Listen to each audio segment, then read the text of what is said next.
আসসালামু আলাইকুম, আমি রাজন সালেহিন, কুয়েট মেকানিক্যাল থার্ড ইয়ার।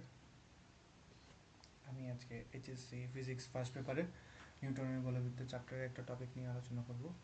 টপিকটা হচ্ছে জড়তার ভ্রামক। So let's start. আচ্ছা, জড়তার ভ্রামক নিয়ে জানার আগে আমরা ফার্স্টে গতিবিদ্যা চ্যাপ্টারের কিছু টার্ম সম্পর্কে আমাদের বুঝতে হবে, তাহলে আমরা এই জড়তার ভ্রামক এবং এই রিলেটেড টার্মসগুলো বুঝতে পারবো। তো ফার্স্টে আমরা যাই এখানে। ওকে,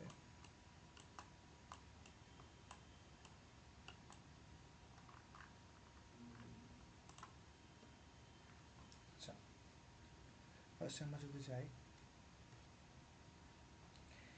এখানে, আমরা ফার্স্টে বুঝতে হবে কৌণিক গতি জিনিসটা কি। কৌণিক গতি বুঝতে হবে। এখন আমরা দেখি সংজ্ঞাটা দেখি। যখন কোনো বস্তু কণা একটি বিন্দুকে কেন্দ্র করে বৃত্তীয় পথে গতিশীল হয় তখন এর গতিকে বৃত্তীয় গতি বা কৌণিক গতি বলে। বৈদ্যুতিক পাখার গতি, ঘড়ির কাঁটার গতি, লাটিমের গতি ইত্যাদি গতি হইতেছে বৃত্তীয় গতি বা কৌণিক গতির উদাহরণ। আচ্ছা, জিনিসটা আমরা এখানে দেখি, যদি আমরা এখানে ফোকাস করি। ওকে, যে এই একটা যদি একটা বিন্দু কণা বা বস্তু কণা হয়, তাহলে এটা হচ্ছে আমরা যদি ধরি ও বিন্দুকে কেন্দ্র করে, এটা হচ্ছে সেন্টার, এটাকে কেন্দ্র করে ও যদি এদিকে ঘুরতে থাকে, তাহলে যে গতিটা হবে, যে পথটা, এটা হচ্ছে বৃত্তাকার পথ, এবং যে গতিটা হবে ওটা হচ্ছে বৃত্তীয় গতি বা কৌণিক গতি। এখন এখানে বস্তু কণা বলতে আমরা সবসময় মনে করব কণা বা এরকম কণা বা বস্তু কণা জিনিসটা হচ্ছে যেটার ব্যাসার্ধ শূন্য, রেডিয়াস হচ্ছে জিরো, তার কোনো ব্যাসার্ধ নেই, এটা হচ্ছে একটা ফোঁটা কনসিডার করতে পারো। ওকে, এখন বৃত্তীয় গতির বিভিন্ন বিভিন্ন টার্মস থাকে। বৃত্তীয় গতির বিভিন্ন টার্মস থাকে, যেমন কৌণিক বেগ, কৌণিক সরণ, কৌণিক ত্বরণ ইত্যাদি বিভিন্ন টার্ম থাকে। আমরা যদি এসএসসি বা এর আগে আমরা পড়ে আসছি গতিবিদ্যা চ্যাপ্টারে, যে সরলরৈখিক গতি বা এরকম আমরা জিনিস পড়ে আসছি।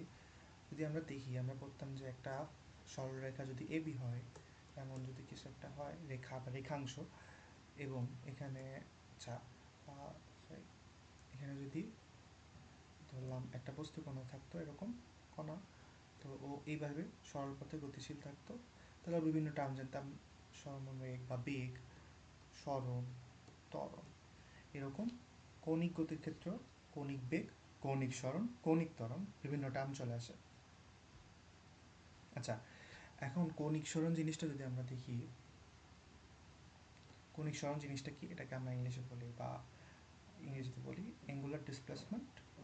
ওকে, এখানে কি দেখছে দেখি আগে।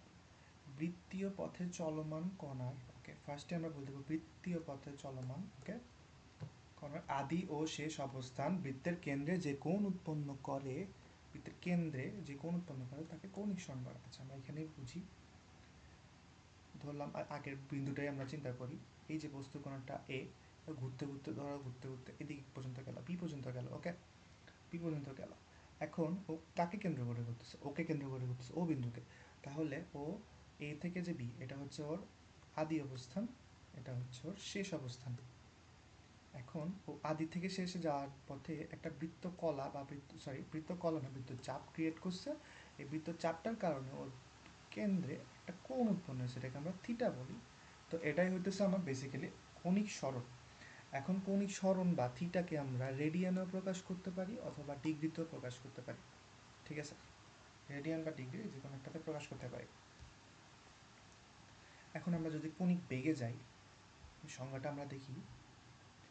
বৃত্তীয় পথে গতিশীল কোনো কণার, আমরা আবার বৃত্তীয় পথে গতিশীল এই জিনিসটা বলতে হবে, কোনো কণার সময়ের সাপেক্ষে, ওকে, কৌণিক সরণের হারকে কৌণিক বেগ বলে। আচ্ছা, একটা জিনিস সবসময় মাথায় রাখবো, সময়ের সাপেক্ষে যদি বলি, সময়ের না, একক সময়ে যদি আমরা বলি, একক সময়ে, তাহলে আর হার বলবো না। একক সময়ের হার হলে জিনিসটা ভুলে যায়, জিনিস বলে রাখলাম, হার বলবো না। তাহলে আমরা যদি সময়ের সাপেক্ষে বলি, তাহলে শুধু যদি হার বলে হার বলবো, নাহলে একক সময় বললে একক সময় বলবো, কারণ দুইটা সেম জিনিস, এক জিনিস দুইবার বলতে হয় না। তাহলে এটা ঠিক আছে, সময়ের সাপেক্ষে কৌণিক সরণের হারকে কৌণিক বেগ বলে।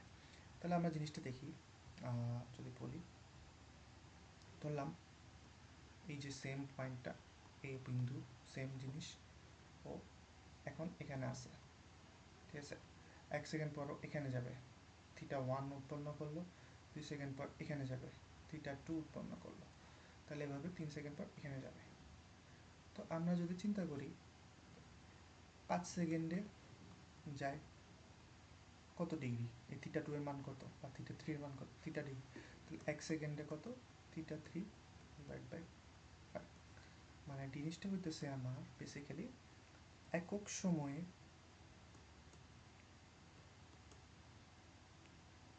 কৌণিক সরণ, এটাই হচ্ছে আমার কৌণিক বেগ। ঠিক আছে, একক সময়ে কৌণিক সরণ এটাই হচ্ছে কৌণিক বেগ। এখন আমরা কৌণিক বেগ আমরা যদি চিন্তা করি, আগে তো আমরা থিটা বলছি, এটাকে যদি আমরা ক্ষুদ্র অতি ক্ষুদ্র চিন্তা করি, আমরা ফিজিক্সে বা ম্যাথে আমরা যদি অতি ক্ষুদ্র কোনো জিনিস বলি তাহলে এটাকে ডি থিটা ডিটি এভাবে প্রকাশ করে থাকি। ওকে, তাহলে আমরা যদি চিন্তা করি অতি ক্ষুদ্র একটা কোণ, এটা হচ্ছে ডি থিটা, অ্যান্ড হচ্ছে অতি ক্ষুদ্র সময়, এটা হচ্ছে ডিটি। তাহলে আমার অ্যাঙ্গুলার ভেলোসিটিকে আমরা ওমেগা দিয়ে প্রকাশ করি, অ্যান্ড এটা হচ্ছে যেহেতু একটা ভেক্টর রাশি, আমরা কি জানি ভেক্টরে পড়ছিলাম না আমরা, ভেক্টর রাশিকে প্রকাশ করতে উপরে একটা তীর চিহ্ন দিতে হয়।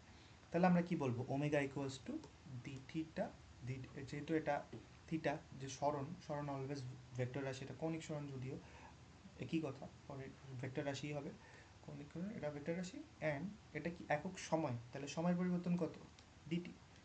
তাহলে এটা, এখন আমরা এটার একক হচ্ছে কি রেডিয়ান পার সেকেন্ড অথবা আরপিএম, যে কোনোভাবে বলতে পারি। এখন আরপিএম মানেটা কি, আরপিএম হইতেছে rotation per minute. Okay, rotation per minute, rotation per minute জিনিসটা কি, রোটেশন পার মিনিট মানে হচ্ছে আমি যদি ধরলাম এটা একটা ও বিন্দু, এটা এ বিন্দু। ওকে, এই জিনিসটা একবার রোটেট করে এখানে আসছে, একবার, পর আবার দুইবার রোটেট করে এখানে আসছে, দুইবার। এখানে প্রতি মিনিটে কতবার রোটেট করতেছে একটা জিনিস একটা সেন্টারকে কেন্দ্র করে, এটাই হচ্ছে আরপিএম। তো আমরা ওমেগাকে আরপিএমও প্রকাশ করতে পারি, রেডিয়ান পার সেকেন্ডও প্রকাশ করতে পারি। ওকে, গেল। এখন আমরা মেইন, আচ্ছা আমাদের আরেকটা টার্ম আছে কৌণিক ত্বরণ। আচ্ছা কৌণিক ত্বরণ একটা টার্ম আছে, আমরা দেখি। আচ্ছা আমি ফার্স্টে আরেকটা জিনিস বুঝাই, কৌণিক ত্বরণটাই বুঝাই এইভাবে। ধরো তোমার একটা ফ্যান আছে বাসায়, আচ্ছা আমি রেড পেন ইউজ করি। ওকে, কৌণিক এরকম একটা ফ্যান আছে, সরি, ওকে একটা ফ্যান আছে। ওকে, তুমি ধরো ফ্যানটা অন করছো, এরকম ফ্যান আছে, অন করছো, ও কি শুরুতেই ম্যাক্সিমাম স্পিডে যায় না, ও ফার্স্টে এরকম একটা স্পিড, ও স্পিডটা ধরো আমি এভাবে বাড়তে থাকে ইনক্রিজিংলি, গ্রাফটা যদি, তো জিনিসটা কি, ওর ফার্স্ট সেকেন্ডে ধরলাম ওর কৌণিক বেগ কত, ধরলাম 5 রেডিয়ান পার সেকেন্ড, জাস্ট ধরলাম। সেকেন্ড সেকেন্ডে কত, ধরলাম 10, এভাবে থার্ড ফোর্থ এভাবে বাড়তে থাকবে, 15 16, এভাবে যে বাড়তেছে এটা কি বেগ, কৌণিক বেগটা বৃদ্ধি হচ্ছে না, কত ওমেগা ওয়ান ধরলাম, ওমেগা ওয়ান থেকে বেড়ে ওমেগা টু হচ্ছে, মানে ধরো 5 থেকে বেড়ে 10 হইতেছে। তো এই যে বৃদ্ধি বা পরিবর্তন, তাহলে ওটাকেই আমরা কৌণিক ত্বরণ বলি। এবং কৌণিক ত্বরণকে আমরা কি আলফা দিয়ে প্রকাশ করি, যেহেতু কৌণিক বেগও একটা ভেক্টর রাশি ছিল, কৌণিক ত্বরণ একটা ভেক্টর রাশি, যেহেতু ভেক্টর উপরে মাত্রা থাকবে। এখন এটা বাড়তেও পারে, যদি বাড়ে মানে ধরো 5 সেকেন্ড থেকে 10, 5 রেডিয়ান পার সেকেন্ড থেকে 10 রেডিয়ান পার সেকেন্ড হলো 15, যদি বাড়ে তাহলে আমরা বলবো হচ্ছে যদি বাড়ে তাহলে ত্বরণ, যদি কমে তাহলে কি মন্দন, সেম জিনিস। ওকে, সরল, সরল পথে যেগুলো ছিল সেম জিনিসই, নামগুলো সেমই। তো আমরা হচ্ছে, আচ্ছা আমরা এখন দেখি, একটি বৈদ্যুতিক পাখার সুইচ যদি অন করে দেখবে ঘূর্ণন বেগ বা কৌণিক বেগ ধীরে ধীরে বৃদ্ধি পাচ্ছে, আবার সুইচ অফ করো দেখবে এর ঘূর্ণন বেগ বা কৌণিক বেগ ধীরে ধীরে হ্রাস পাচ্ছে। কৌণিক বেগের পরিবর্তন হলে যেমন রৈখিক ত্বরণ সৃষ্টি হয়, তেমনি কৌণিক বেগের পরিবর্তন হলে কণার কৌণিক ত্বরণ সৃষ্টি হয়। সময়ের সাথে কৌণিক বেগের পরিবর্তনের হারকে, যেটা বললাম কৌণিক বেগের পরিবর্তনের হারকে কৌণিক ত্বরণ বলে। ওকে, সেম জিনিসই, মানে কৌণিক, কৌণিক বেগটা কী ছিল, কৌণিক বেগ ছিল হচ্ছে আমার সময়ের সাথে কৌণিক সরণের পরিবর্তনের হারকে কৌণিক বেগ বলে। আর কৌণিক বেগটা হচ্ছে, কৌণিক ত্বরণটা হচ্ছে কি সময়ের সাথে কৌণিক বেগের পরিবর্তনের হারকে কৌণিক ত্বরণ বলে। এখানে দেখো অতি ক্ষুদ্র ডিটি সময় কোনো ঘূর্ণায়মান কোনো বেগের পরিবর্তন, এটা কিন্তু পরিবর্তন, ডিডাব্লিউটা পরিবর্তন, এবং এটাও কিন্তু পরিবর্তন, ডিটিটাও পরিবর্তন। তাহলে আলফা ইকুয়ালস টু কি, T W divide by DT. এটার একক কি হবে, রেডিয়ান পার সেকেন্ড কি হবে, স্কোয়ার হবে। কারণ কি, ওমেগার একক কি, ডিডাব্লিউ, এটা কি বেগের পরিবর্তন, এটা একক তো বেগের এককই হবে তাই না, কণিক বেগের এককই হবে। এর একক কি, রেডিয়ান পার সেকেন্ড। এখন এটাকে আমি আবার সময় দিয়ে ভাগ করতেছি, তাহলে কি radian per second divided by second, তাহলে কি উপরে রেডিয়ান নিচে সেকেন্ড ইন্টু সেকেন্ড, কি রেডিয়ান পার সেকেন্ড স্কোয়ার। ঠিক আছে, ওকে। এখন আমরা মেইন টপিকে আসি, ঘূর্ণন জড়তা বা জড়তার ভ্রামক। এটাকে ইংলিশে আমরা বলি rotational inertia or movement of inertia. Okay, এখন এখানে আমরা একটা জিনিস বোঝার চেষ্টা করি। ওকে, ধরো একজন ঘুরতেছো, তুমি ঘুরতেছো এরকম, এরকম একটা অ্যাক্সিস, ধরো হচ্ছে এরকম একটা অ্যাক্সিস, এরকম একটা অ্যাক্সিস, এরকম একটা অ্যাক্সিস ঘুরতেছো, এক্স অ্যাক্সিস ওয়াই, এরকম এক্স ওয়াই, তুমি ঘুরতেছো, তুমি ঘুরতেছো। আচ্ছা দাঁড়াও, ঘোরার সময় তো হাত এমনি থাকে না। ওকে, এমনি তুমি ঘুরতেছো, তোমার ওমেগা হচ্ছে এদিকে ঘুরতেছো। ওকে, এখন তোমার একজন বন্ধু এসে তোমাকে বললো যে না আমি তোমাকে থামাবো। এখন তোমাকে থামার জন্য তোমাকে কোন দিকে বল প্রয়োগ করতে হবে, ওকে অপোজিট, সে তুমি যেদিকে ঘুরতেছো এর অপোজিট থেকেই তো বল প্রয়োগ করতে হবে। তাহলে ও তোমাকে এদিকে বল প্রয়োগ করলো, তাহলে এই যে বল প্রয়োগ করছে ও তোমাকে বাধা দিতেছে, বাট তুমি তো ঘুরতেছো। এখন তোমাকে যে বাধা দিতেছে, বাট তুমি যে ঘুরতেছিলা ওই অবস্থায় থাকতে চাচ্ছ, মানে তুমি যে অবস্থায় ছিলা ঘূর্ণায়মান অবস্থায়, ওই অবস্থায় থাকতে চাওয়ার যে প্রবণতা, ওটাকেই আমরা বেসিক্যালি ঘূর্ণন জড়তা বলি, ঘূর্ণন জড়তা। ওকে, তবে এটাকে জড়তার ভ্রামক বলা হয়। এটা হচ্ছে আমাদের সিগনিফিকেন্স বেসিক্যালি, এটার একটা ম্যাথমেটিক্যাল একটা ডেফিনেশন আছে, আমরা দেখি। ওকে, আমরা পূর্বে বস্তুর জড়তা নিয়ে আলোচনা করেছি, বস্তু তার গতি অবস্থা অক্ষুণ্ণ রাখতে চাওয়ার ধর্ম হচ্ছে জড়তা, যেটা বলছিলাম। ঠিক তেমনি কোনো নির্দিষ্ট অক্ষের সাপেক্ষে কোনো বস্তুর কৌণিক বা ঘূর্ণন গতি অবস্থা অক্ষুণ্ণ যাওয়ার ধর্ম হচ্ছে, সরি, ধর্ম হচ্ছে ওই অক্ষের সাপেক্ষে তার ভ্রামক বা ঘূর্ণন জড়তা, যেটা বলতেছিলাম। তুমি যে এখানে ঘুরতেছো, তুমি ঘুরতেছিলা, তুমি তোমাকে একজন এসে বাধা দিল। ওকে, বাট তুমি ঘুরতেই চাইতেছো আগের মতো, তো তোমার যে প্রবণতা, আগের অবস্থায় থাকার যে প্রবণতা, এটাই হচ্ছে ঘূর্ণন জড়তা, ঘূর্ণন জড়তা। ওকে, জড়তার জন্য বস্তুর তার উপর বল প্রয়োগে বেগের পরিবর্তনকে বাধা দেয় নির্দিষ্ট অক্ষের সাপেক্ষে ঘূর্ণন জড়তা, ওই অক্ষের সাপেক্ষে তার উপর টর্ক প্রয়োগে কৌণিক বেগের পরিবর্তনে বাধা দেয়। আচ্ছা, এখন আমরা টর্ক জিনিসটা আমাদের পরে আসবে, বাট তাও আমি একটু বলি। এখন টর্ক জিনিসটা হচ্ছে কি, আমরা যখন ঘূর্ণায়মান কোনো বস্তু বলি, ধর একটা জিনিস ঘুরতেছে, এমনি ঘুরতেছে, তখন আমরা নির্দিষ্ট ব্যাসার্ধে বা নির্দিষ্ট দূরত্বে, ওই কেন্দ্র থেকে দূরত্বে যদি ঘূর্ণায়মান কোনো বল বা এরকম থাকে, ফোর্স থাকে, আমি জাস্ট বেসিকটা বলতেছি, ডেফিনিশন বা সব পরে বলবো। এটাই হতেছে আমরা টর্ক মিন করি, নির্দিষ্ট দূরত্ব কেন্দ্র থেকে, ঘূর্ণায়মান কোনো বস্তুর কেন্দ্র থেকে নির্দিষ্ট দূরত্বে প্রযুক্ত বল, এটাই হচ্ছে আমাদের বেসিক্যালি টর্ক। টর্কটাকে আমরা আর ক্রস এফ, এটা একটা ভেক্টর রাশি, এভাবে লিখতে পারি। এটা আমরা এখন যাচ্ছি না, টর্কটা মনে রাখবা ঘূর্ণায়মান কোনো বস্তুর জন্য প্রযুক্ত বল, এটা মাথায় রাখা আপাতত, পরে আমরা আসবো। ওকে, তো আমরা যেহেতু ঘুরতেছিল, তো ওই জিনিসটাকে আমরা টর্ক বলতেছি। ও যেহেতু তোমার যে বন্ধু যে বাধা দিতেছিল, ওটা হইতেছে টর্ক, তোমাকে উল্টা দিকে একটা ফোর্স ক্রিয়েট করতেছে তোমাকে আটকানোর জন্য। সো কৌণিক বেগের পরিবর্তন, তোমার তো কৌণিক বেগের পরিবর্তন ছিল, তুমি যে ঘুরতেছিলা, ধরলাম যে পরিবর্তন হচ্ছিল না, তুমি ত্বরণে ঘুরতেছিলা, সমকৌণিক বেগে ঘুরতেছিলে না, ধরলাম যে তুমি ত্বরণে ঘুরতেছো। জড়তার পরিমাপকে ভর বলে, ঘূর্ণন জড়তার পরিমাপকে ঘূর্ণন বলও বলা যায়, রোটেশনাল মাস। আচ্ছা, জিনিসটা কি, জিনিসটা হইতেছে আমার, তুমি ঘুরতেছো না, ধরো তুমি বাসের যে জিনিসটা, এটা তো আমরা সবাই জানি, বাস চলতেছে, তুমি বসে আসো, বাস হুট করে ব্রেক করলো, তাহলে তুমি কি, তুমি অবশ্যই একদিকে মানে ঝুঁকে পড়বা বা ইয়া করবা, এটা কেন, জড়তার কারণে হয়। যে জড়তার কারণে হয়, এটা তো সরল, কিন্তু ঘুরতেছো না, না, এটা হচ্ছে এম জি, তোমার একটা ওয়েট থাকে এম, এই যে এমটা থাকে ভর, এটা হচ্ছে তোমার জড়তার পরিমাপ। মানে ধরো তোমার জার ভর বেশি, ধর একটা মোটা মানুষ আর একটা চিকন মানুষ, ওর ভর বেশি তাহলে ওর জড়তাও বেশি, মানে ওকে ধাক্কা দিতে তোমার বেশি কষ্ট করতে হবে, ও বেশি জড়তা, মানে ওর জন্য ইজি হবে, ও যে অবস্থায় আছে ও বসে থাকতে পারবে, ও ওই অবস্থায় থাকতে পারবে, ওর জন্য এটা ইজিয়ার। আর একটা শুকনা মানুষকে ধাক্কা দিলে ও পড়ে যেতে, মানে ওর জন্য টিকে থাকাটা টাফ, কারণ ওর কি এম কম, তার মানে কি ওর জড়তাও কম। সো জড়তার পরিমাপটা হচ্ছে ভর।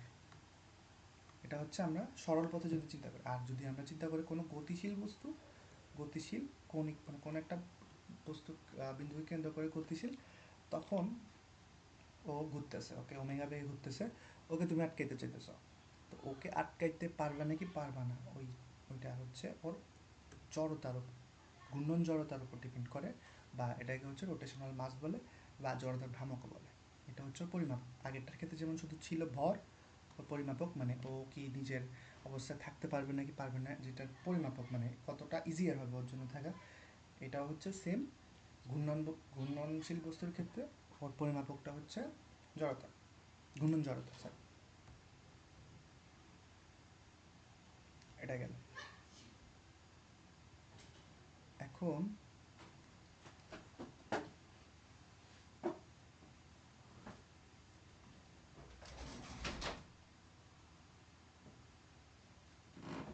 সরি, এখন আমরা আসবো হচ্ছে ঘূর্ণন জড়তা বা জড়তার ভ্রামক দেখলাম। এখন আমরা আসবো হচ্ছে একটা ডিস্ক কল্পনা করি। এখানে আমরা দেখি যেটা একটা ডিস্ক, এরপর হচ্ছে এটা ধরলাম হচ্ছে ওমেগা বেগে ঘুরতেছে। আচ্ছা আমি এটা এ সাইডে আনি, ওকে।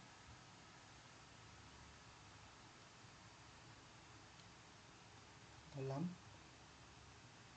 এটা একটা অ্যাক্সিস, ওকে, হ্যাঁ, এটা একটা ডিস্ক। এখন ধরলাম হচ্ছে এটা এমনে ঘুরতেছে, ওকে। এখন বিভিন্ন পয়েন্ট আছে, ধরলাম এটা একটা বিন্দু ভর, এগুলো হচ্ছে সব কি বিন্দু ভর। কারণ এই যে আমরা চিন্তা করলাম এই যে প্লেট বা সার্কুলার ডিস্কটা আছে, বা বৃত্তাকার চাকতি যেটা আছে, এটা হচ্ছে সুষম চিন্তা করলাম, ওকে। সুষম মানে কি, কোনো দিকে এক্সট্রা কোনো ওয়েট নাই, বা সব জায়গায় সেম ওয়েট, হোমোজেনাস, ওকে। তাহলে M1 M2 M3 এগুলো হচ্ছে সব বিন্দু ভর। তাহলে আমরা চিন্তা করলাম এটা হচ্ছে সেন্টার, এটা হচ্ছে বিন্দু ভর M1 এর, সেন্টার থেকে ডিস্টেন্স R1, ওর হচ্ছে M2, এরকম, ওকে, এভাবে। তাহলে আমরা চিন্তা করলাম কি, ফার্স্টে এই M1 কণার জন্য আমরা গতিশক্তি চিন্তা করবো। তাহলে আমরা কি জানি, আমরা পড়ে আসছি গতিশক্তির সূত্র হচ্ছে E(k)(1) ইকুয়ালস টু হচ্ছে হাফ mv স্কোয়ার, ওকে, তাই না? তাই তো বলছিলাম। তাহলে আমরা যদি প্রথম বস্তু চিন্তা করি তাহলে কি m1 v1 স্কোয়ার। এখন আমরা গতিবিদ্যা পড়ে আসছি, আশা করি তোমরা বুঝছো, v ইকুয়ালস টু কী থাকে কৌণিক বেগে যদি সূত্র করি, ওমেগা কস আর, তাই থাকে না? ওকে, তাহলে কি half into m1 into omega 1 into r, omega 1 হচ্ছে তোমার এটার ওমেগা। এখন একটা জিনিস বলি, এই যে পুরা বৃত্তাকার চাকতি জিনিসটা, এখানে যে বিভিন্ন পয়েন্ট আছে সবগুলার ডিস্টেন্সে এই যে ভি এর মানটা, এটা কি এই ভি এর যে মানটা এটা কি সেম হবে ডিফারেন্ট, যে বিভিন্ন পয়েন্টে অবশ্যই ভি এর মানটা অবশ্যই ডিফারেন্ট হবে, কারণ বিভিন্ন পয়েন্টে আমার যে আর থাকে, আর এর মান তো ডিফারেন্ট হচ্ছে, তো ভি এর মান তো আর এর উপর ডিপেন্ড করতেছে, মানে রেডিয়াস যত হবে, রেডিয়াস যদি ডিফারেন্ট হয় তাহলে ভি এর মানও চেঞ্জ হবে। বাট একটা জিনিস তুমি চিন্তা করো, এই যে এই পয়েন্টটা আর এই পয়েন্টটা, এখন ধরলাম এখানে একটা অ্যাক্সিস চিন্তা, সরি এটা দিয়ে আগে, এখানে একটা অ্যাক্সিস চিন্তা করলাম, এরপর হচ্ছে ধরলাম এই M2 এর জন্য একটা অ্যাক্সিস চিন্তা করলাম, ঠিক আছে, এটা ধরলাম হচ্ছে M3, তাহলে এরকম গেল, ওকে। এখন তুমি চিন্তা করো এই যে কণাটা, এটাকে কেন্দ্র করে ঘুরতেছে, ধরলাম রেডিয়াস ডিফারেন্ট, এটারও রেডিয়াস ডিফারেন্ট, এটারও রেডিয়াস ডিফারেন্ট, ওকে। বাট ও যেভাবে বেগে ঘুরতেছে, কৌণিক বেগে, মানে ধরো ও উৎপন্ন করতেছে প্রতি সেকেন্ড 1 ডিগ্রি কোণ, ও তাহলে কত কোণ উৎপন্ন করবে? দুইটাই কিন্তু সেম রিজিড বডিতে আছে, এটা একটা রিজিড বডি আমরা চিন্তা করি, বা দৃঢ় বস্তু, সেম দৃঢ় বস্তুতে আছে, তাহলে ওর ওমেগা কী হবে? সবসময় মনে রাখবা, কোনো রিজিড বডি বা দৃঢ় বস্তু, ধরলাম দৃঢ় বস্তু, এটা একটা দৃঢ় বস্তু রিজিড, এ অ্যাক্সিস ধরো, এটা হচ্ছে এই অ্যাক্সিসকে কেন্দ্র করে ঘুরতেছে, যতগুলা পয়েন্ট আছে সবগুলার ওমেগা সেম, যেহেতু রিজিড বডি, এটার কৌণিক বেগ সবগুলা বিন্দুই সেম কৌণিক বেগে থাকবে। এই পয়েন্টের কৌণিক বেগ, এই পয়েন্টের কৌণিক বেগ, রৈখিক বেগ বা এই যে ভিটা সেম হবে না, এটা রেডিয়াসের উপর ডিপেন্ড করবে। ঠিক আছে, তাহলে আমাদের গেল ওমেগা ওয়ান। তো এই ওমেগা ওয়ানটাকে আমরা কি লিখতে পারি? যেহেতু আমরা ধরে নিছি এই পুরো চাকরিটা ওমেগা বেগে ঘুরতেছে, তাহলে এটাকে আমরা ওমেগা লিখতে পারি, তাই না? তাহলে কী হবে? যদি আমরা চিন্তা করি, তাহলে কী হবে? ইকে ওয়ান হবে half M one omega square into r one square. তাহলে এমনি কি এম টু যদি চিন্তা করি, half M two omega square r two square. তো এরকম এন সংখ্যক যদি আমরা চিন্তা করি, কতগুলো আছে, dot dot dot dot dot EK N, N সংখ্যক আছে, তাই না? তাহলে আমরা টোটাল বস্তুটা চিন্তা করি, তাহলে কি হবে? ইকে সমান সবগুলো কণার যোগফল হবে, তাই না? তাহলে কি হবে? হাফ ওমেগা স্কোয়ার বাইরে চলে আসবে কমন, ইন্টু কি থাকবে? M one r one square plus M two r two square plus dot dot dot dot. এটাকে আমরা কি লিখতে পারি? সাম আকারে, সামেশন আকারে লিখতে পারি, তাই না? টু ওমেগা স্কোয়ার, তাহলে আমরা এটাকে কি লিখবো? সামেশন অফ এম আই দিয়ে লিখি। আই মানে হচ্ছে কি? যে কোনোতম পদ, যে আই মানে কি? যে কোনোতম পদ, যেমন আই এর মানে এখানে কি হতে পারে? ওয়ান হতে পারে, টু হতে পারে, এন এন পর্যন্ত, আই সমান ওয়ান থেকে এন পর্যন্ত। তাহলে এটা কি আরও সেম? এন এর মধ্যে দেখো এখানে আই, মানে এম যখন ওয়ান হচ্ছে আর একটা ওয়ান হচ্ছে, এম যখন টু হচ্ছে, তাহলে এখানে এম যখন আই হবে আর একটা আই হবে, তাহলে সেম এরকম। তাহলে half into omega square into এই যে পুরা টার্মটা, এখন আমরা এতক্ষণ কি পড়ছিলাম, এটা কেন দেখালাম? আমরা হচ্ছে এতক্ষণ কি পড়ছি? ঘূর্ণন জড়তা, তাই না? ঘূর্ণন জড়তা। আমি কি বলছিলাম? আমি বলছিলাম তোমার রৈখিক বা এরকম সরল পথে একটা বস্তু যদি থাকে, এটার ভর যদি এমজি হয়, তুমি এটাকে, এটার গতিশক্তি কি? ধরো এটা ভি বেগে চলতেছে, হাফ এম ভি স্কোয়ার বলছিলাম, ঠিক আছে? অ্যান্ড এটার যে গতিশক্তি চলতেছে, এটাকে যে তুমি থামাইতে চাও, এখন থামাইতে পারবা নাকি পারবা না, বা কতটুকু ইজি হবে, এটা কিসের উপর ডিপেন্ড করবে?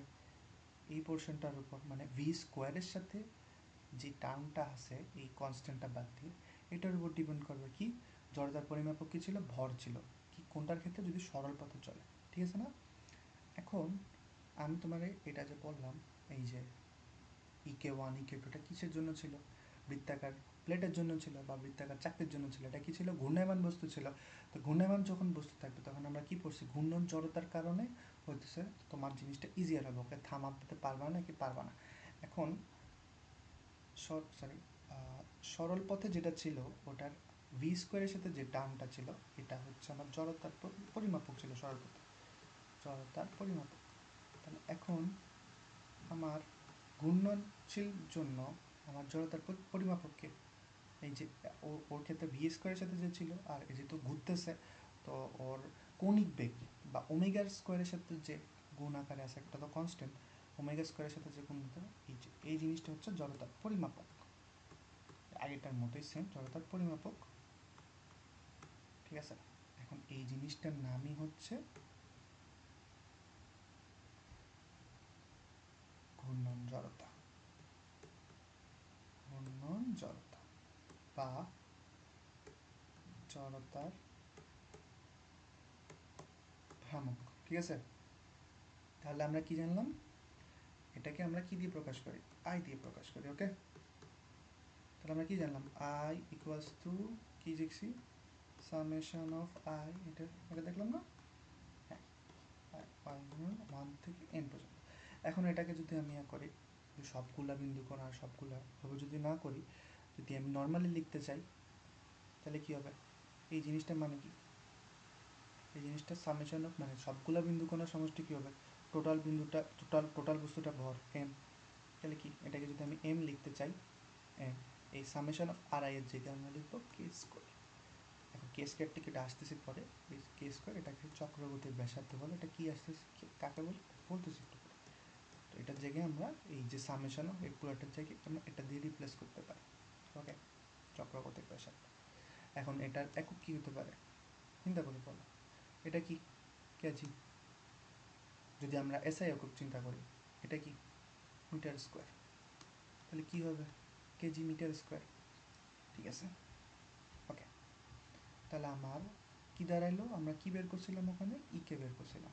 তাহলে ঘূর্ণনশীল কোনো বস্তুর জন্য ইকে আমরা কি বের করছি, ঘূর্ণনশীল কোনো বস্তুর জন্য, ঘূর্ণনশীল কোনো বস্তুর জন্য আমরা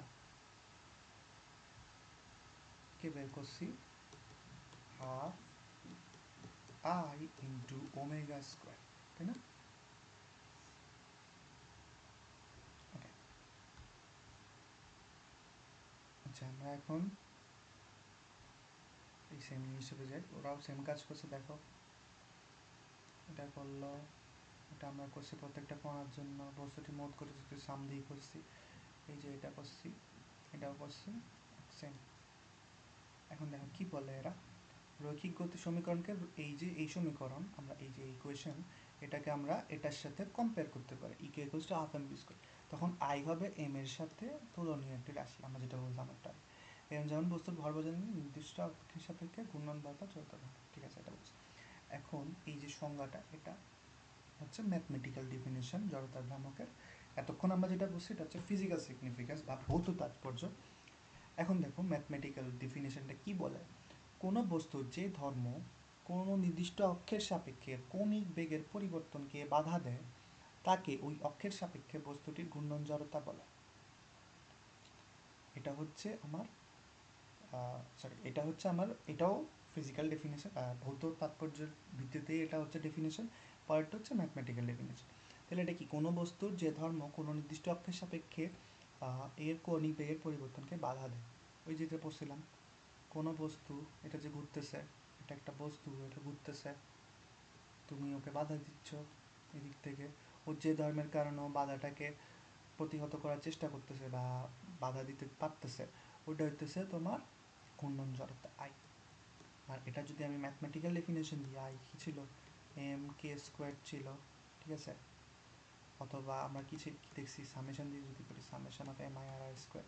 আমরা এটা দিয়ে সংজ্ঞাটা বলি, কোনো বস্তু যে সকল কণা সমন্বয়ে গঠিত তাদের প্রত্যেকের ভরকে আলাদা আলাদাভাবে ঘূর্ণন অক্ষ হতে তাদের দূরত্বের বর্গ দ্বারা গুণ করে গুণফলের সমষ্টি দ্বারা বস্তুটির ঘূর্ণন জড়তা নির্ণয় করা যায়।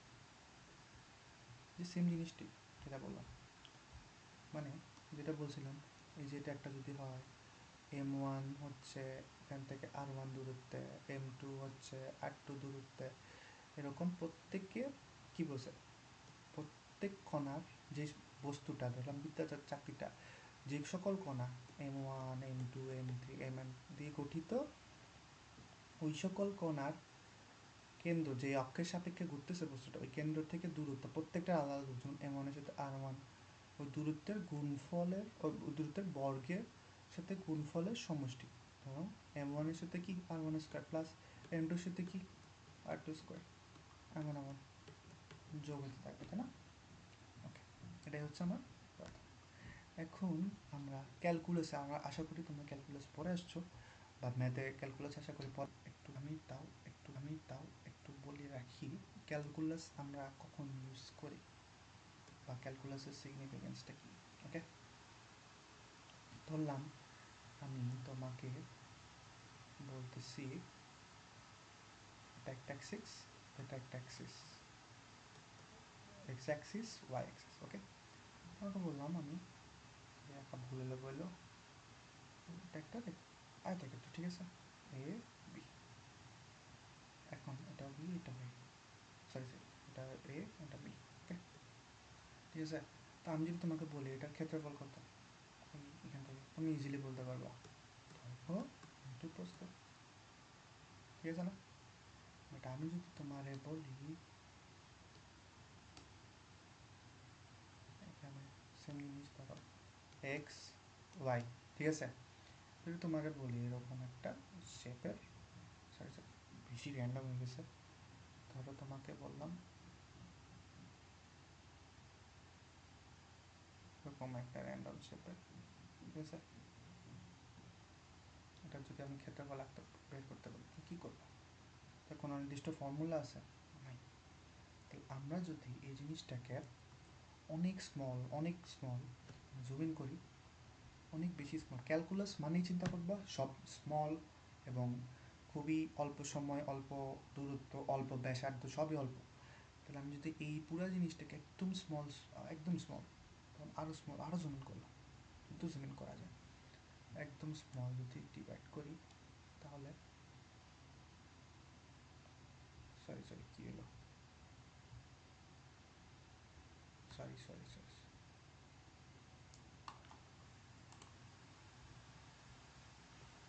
আচ্ছা, একদম স্মল জিনিস যদি ডিভাইড করি আমি এটাকে, বললাম এটা, আবার যদি চিন্তা করি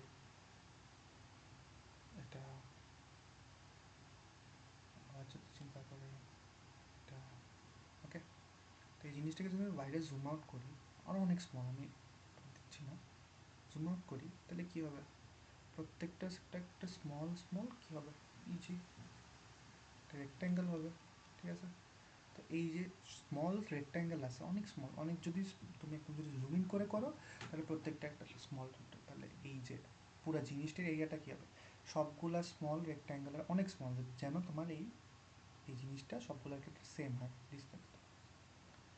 তাহলে এই যে পুরুত্ব বা যেটা বলো তুমি থিকনেস বা লেন্থ বা উইথ যেটা বলো, তাহলে এই যে সবগুলার সামেশান মিলেই হচ্ছে তোমার এই পুরাটার এরিয়া। প্লাস হচ্ছে তুমি যদি ধরো নির্দিষ্ট লিমিট বলে, আমরা এটাকে লিমিট বলি, ক্যালকুলাস তোমাদের বলে থাকবে, ধরো এর দূর থেকে এর দূর পর্যন্ত বা এর দূর থেকে এর দূর পর্যন্ত, এর মধ্যে যদি করো তাহলে তোমার কোনো এক্সট্রা কিছু থাকবে না। বাট তুমি যদি লিমিট ছাড়া আমি জাস্ট ফাংশনে করো তাহলে প্লাস সি একটা কনস্ট্যান্ট অ্যাড করতে, এটা গেলে ক্যালকুলাসের জিনিস। ক্যালকুলাসের জাস্ট বেসিক ধারণাটা বললাম যে ক্যালকুলাস আমরা কখন ইউজ করি, যখন কোনো র্যান্ডম শেপের বা র্যান্ডম কোনো কিছুর আমরা এরিয়া বা সাম বা এরকম কিছু বের করতে দিই, তখন আমরা ক্যালকুলাস ইউজ করি, সামও ইউজ করা যায়, ক্যালকুলাস আমরা ইউজ করি।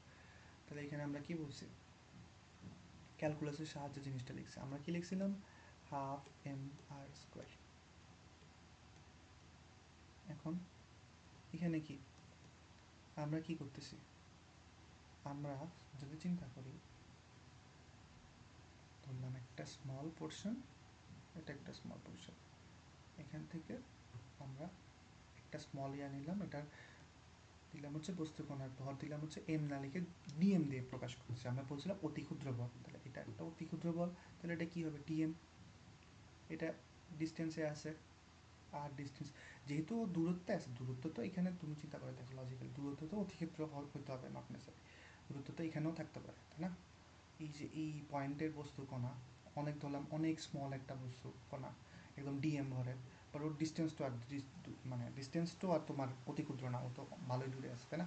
তো এই ডিএম ইয়াতে ধরলাম, আর ডিস্টেন্স ধরলাম হচ্ছে আর যে কোনো একটা বস্তু, তাহলে আমার এই যে জড়তার ভ্রামক, এটাকে আমরা কি স্মল যেহেতু টিআই দিয়ে লিখলাম, তাহলে কি হবে, স্মল যেহেতু জাস্ট একটা বস্তু কণার জন্য, এই বস্তু কণা পুরোটার না, আমরা এই বস্তু কণার জড়তার ভ্রামক বের করতেছি, তাহলে কি হবে, কী ছিল আমরা, বস্তু কণার ভর ডিএম ইন্টু, যেহেতু একটা বস্তু কণার জন্য বলছি আমরা পুরোটা না, এখানে আমরা সাম বা কে চক্রগতি ব্যাসার্ধ আনবো না, জাস্ট একটা বস্তু কণার জন্য যেহেতু হিসাব করতেছি আমরা, জাস্ট ওই বস্তু কণাটার কেন্দ্র থেকে দূরত্ব হিসাব করব, তাহলে কি ভর ইন্টু কী হবে, কেন্দ্র থেকে দূরত্ব বর্গ, তাহলে এটাকে আমরা কি আরটাকে বাইরে লিখি আর স্কোয়ার, যেহেতু এটা ডিআই বের করছে আমরা কি জাস্ট একটা কণা।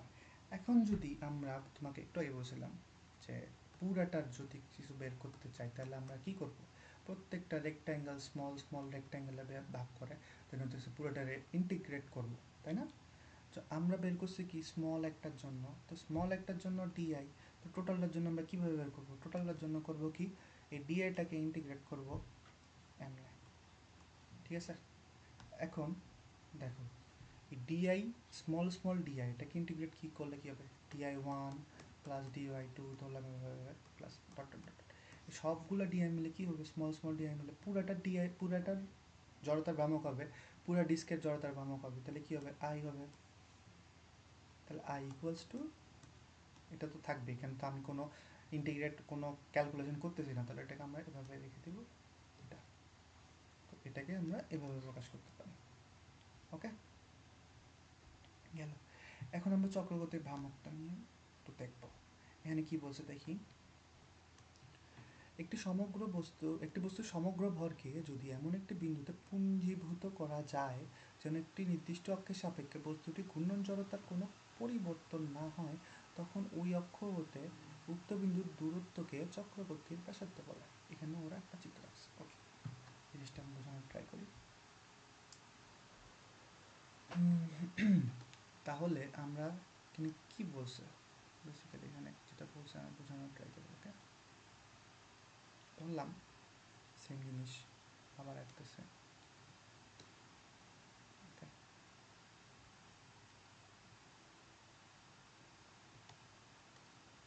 ধরলাম এখানে একটা র্যান্ডম বস্তু, এটা হচ্ছে সুষম ধরে নিলাম, সুষম। ওকে, র্যান্ডম বস্তু, ওর ভর কেন্দ্র ধরলাম এখানে। ওকে, এখানে হচ্ছে ভর কেন্দ্র এখানে, অ্যান্ড হচ্ছে ধরলাম হচ্ছে, সরি ধরলাম,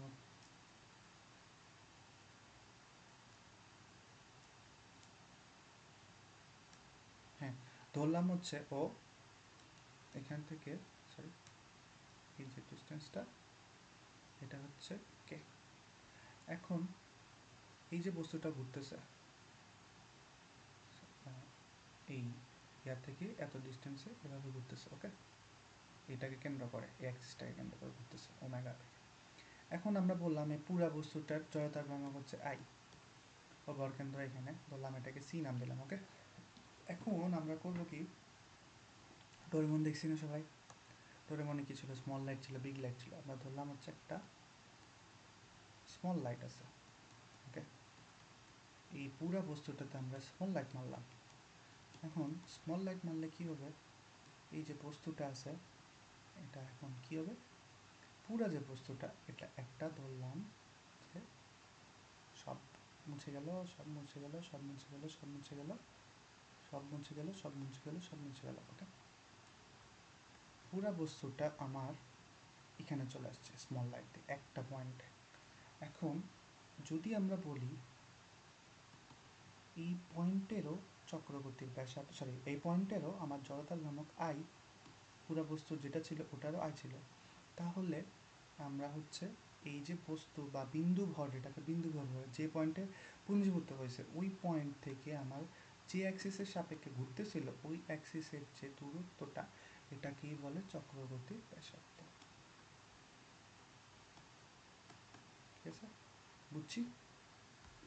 দেখি আবার, একটি বস্তুর সমগ্র ভরকে, যেটা বলছিলাম এই যে পুরাটার ভরকে এমন একটি বিন্দুতে পুঞ্জীভূত কল্পনা করা যায়, আমরা তো আর স্মল লাইফ রিয়েল লাইফ আর নাই, ডোরেমন রিয়েল লাইফ আর নাই, সো কল্পনা করা যায়, আমরা ধরলাম এই পুরা বস্তুটাকে আমরা সিতে কল্পনা করতেছি, অ্যান্ড হচ্ছে যেন একটি নির্দিষ্ট অক্ষ, এই যে এই অক্ষের সাপেক্ষে বস্তুটি ঘূর্ণন জড়তার কোনো পরিবর্তন না হয়, মানে কি আগে যেটা ছিল পুরা বস্তুর বলছিলাম আই ছিল, এরপর এই বিন্দুতে কল্পনা করার পরও কি আই হয়েছে, তাহলে ওই অক্ষ হতে এই যে বিন্দুটা করে ফেলছে, বিন্দুতে পুঞ্জীভূত করে ফেলছে, ওই যে ডিস্টেন্সটা ওটাই হচ্ছে চক্রগতির ব্যাসার্ধ। এই যে এখানেও সেম জিনিস বলছে, সেম জিনিস বলছে, সেম জিনিস বলছে, I equals to M K square. এই কে স্কোয়ারকে আমরা যদি এক সাইডে নিয়ে লিখি, কে কে লিখি, তাহলে কী হবে, আই বাই এম। চক্রগতির ব্যাসার্ধ কি, ব্যাসার্ধের এসআই ইউনিট কি, ব্যাসার্ধ কি একটা দূরত্ব টাইপের, দূরত্ব সরি দূরত্ব টাইপের না, দূরত্ব, দূরত্বের একক কি মিটার, এসআই একক তাহলে কি মিটার। এখন এই জড়তার ভ্রামক রিলেটেড আমাদের কিছু উপপাদ্য আছে। এখন উপপাদ্যগুলো আমাদের কেন লাগে, কারণ হতেছে লাগে ধরো আমার বিভিন্ন শেপ, ধরো আমাদের নোন কিছু শেপ থাকে যেমন সার্কুলার শেপ থাকে, রেক্ট্যাঙ্গুলার শেপ থাকে, ঘন বস্তু থাকে, এরপর অনেক বিভিন্ন ধরনের শেপ থাকে। ওই বস্তুগুলার আমার বা র্যান্ডম শেপও থাকে, বস্তুগুলোর জড়তার ভ্রামক আই বের করার জন্য আমাদের হচ্ছে ক্যালকুলাস ইউজ করতে হয়, ইন্টিগ্রেশন করতে হয়। তো ওই ইন্টিগ্রেশনের মধ্যেও আমাদের কিছু অলরেডি এস্টাবলিশড কিছু উপপাদ্য ইউজ করতে হয়, নাহলে আমরা ওগুলোর জড়তার ভ্রামক বের করতে পারি না। তো আমাদের এর জন্য দুটো উপপাদ্য আছে, একটা হচ্ছে লম্ব অক্ষ উপপাদ্য, ওকে দেখেন দুটি প্রয়োজনীয় উপপাদ্য আছে, একটা হচ্ছে লম্ব অক্ষ উপপাদ্য, একটা হচ্ছে সমান্তরাল অক্ষ উপপাদ্য। এখন আমি ফার্স্টে দেখাই লম্ব অক্ষ উপপাদ্যটা কি বলছে। ওকে, কোনো পাতলা সমতল পাতের তলে অবস্থিত দুটি লম্ব অক্ষের সাপেক্ষে পাতটির ঘূর্ণন জড়তা দ্বয়ের সমষ্টি অক্ষদ্বয়ের ছেদবিন্দুতে উভয় অক্ষের উপর তথা পাতের উপর লম্ব অক্ষের সাপেক্ষে পাতের ঘূর্ণন জড়তা সমান। হোয়াট ডাজ ইট মিন? ওকে,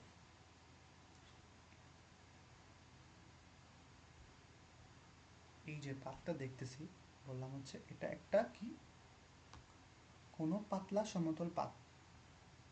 পাতলা পাতলা মানে কি? কোনো জিনিস পাতলা মানে কি বুঝি আমরা? সরি, ধরো এটা একটা পাতলা বললাম যে এটা একটা 3D বক্স। ওকে, বললাম যে এটা পাতলা। পাতলা মানে কি? এটা কোনো পুরুত্ব নাই, এটা প্লাস টু জিরো, মানে জিনিসটা আলটিমেটলি কি দাঁড়াচ্ছে, একটা টিস্যু টাইপের, মানে কোনো কিছু নাই। এবং এটা বলছে সমতল পাত। সমতল মানে বুঝো কোনো বক্রটি না, সমতল। একটা সমতল মানে কি, এটা ক্লাস 5-6 তো মন দিকে যাইতেছেন। সমতল পাতের তলে অবস্থিত দুটি লম্ব অক্ষ। এখন আমরা চিন্তা করলাম দুটি লম্ব অক্ষ কি, একটা হচ্ছে এক্স অ্যাক্সিস, এটা হচ্ছে ওয়াই অ্যাক্সিস। লম্ব অক্ষ, দুটো লম্ব সাপেক্ষে পাতটির ঘূর্ণন জড়তার দ্বয়ের সমষ্টি, এদূর পর্যন্ত চিন্তা করি। এখন এই এ অ্যাক্সিস, এটা এক্স অ্যাক্সিস, এক্স অ্যাক্সিসের সাপেক্ষে আমরা যদি বলি পুরা পাতটা, এখন আমরা এখানে যাচ্ছি না, পুরা পাতটা যাচ্ছে, আমি আলাদাভাবে বোঝাই। ধরলাম এটা একটা পাত, ঠিক আছে, এরপর হচ্ছে এদিকে এক্স অ্যাক্সিস ওয়াই অ্যাক্সিস। তাহলে কি, এই এক্স অ্যাক্সিস আর ওয়াই অ্যাক্সিস সাপেক্ষে ঘূর্ণন জড়তা দ্বয়ের সমষ্টি এই পাতের। তাহলে এই এক্স অ্যাক্সিসের সাপেক্ষে ওর ঘূর্ণন জড়তা কী হবে, আই এক্স লিখলাম। ওয়াই অ্যাক্সিসের সাপেক্ষে ঘূর্ণন জড়তা কী হবে, মানে ওকে যদি এই এক্স অ্যাক্সিসের সাপেক্ষে ঘুরানো মানে কি, ঘূর্ণন জড়তা মানে কি এইদিকে ঘুরবে, ওয়াই অ্যাক্সিসের সাপেক্ষে ঘূর্ণন জড়তা মানে কি এমনে ঘুরবে, তাই না? তাহলে কি, এক্স অ্যাক্সিসের সাপেক্ষে ঘূর্ণন জড়তা আই এক্স ধরলাম, ওয়াই অ্যাক্সিসের সাপেক্ষে ঘূর্ণন জড়তা ধরলাম আই ওয়াই। সমষ্টি বলছে মানে I X plus I Y. এখন পর্যন্ত আমরা পাইছি I X plus Y Y কিসের সমান হবে এটা বলতে হবে। সমষ্টি অক্ষদ্বয়ের ছেদবিন্দুতে উভয় অক্ষের উপর তথা পাতের উপর লম্ব অক্ষ, এই দু পর্যন্ত চিন্তা করি। অক্ষদ্বয়ের ছেদবিন্দুতে উভয় অক্ষের উপর তথা পাতের উপর লম্ব অক্ষের সাপেক্ষে। তাহলে অক্ষদ্বয়ের ছেদবিন্দু কোনটা, ও, ও এবং কি উভয় অক্ষের সাপেক্ষে লম্ব মানে কি, এদিকে একটা লম্ব চিন্তা করলাম, এটা কি জেড অ্যাক্সিস, এটার সাপেক্ষে ঘূর্ণন জড়তা সমান। তার মানে কি I X plus I Y equals to I Z, তাই না? কারণ কি জেড এক্সের হিসাবে ঘূর্ণন জড়তা কী হবে, আই জেড হবে। তাই এখন আমাদের এটা প্রুফ করতে হবে। এই যে জিনিসটা, এটা হচ্ছে আমাদের প্রুফ করতে হবে। ওকে, তাহলে আমরা এটাকে এটাকে আলাদা করে এক জায়গায় এটা ক্লিন করি আগে।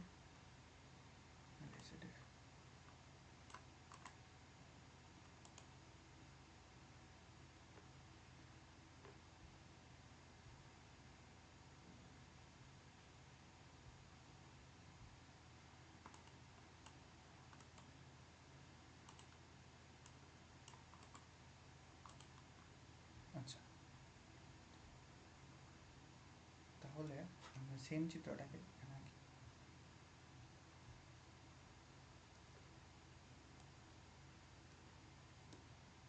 ঠিক আছে, রাখলাম। তারপর হচ্ছে আমাদের কি ছিল জিনিসটা, একটা শেপ ছিল, ট্যাক্সিস, ট্যাক্সিস। ঠিক আছে না? এখন ধরলাম এখানে একটা পয়েন্ট চিন্তা করলাম, সেটা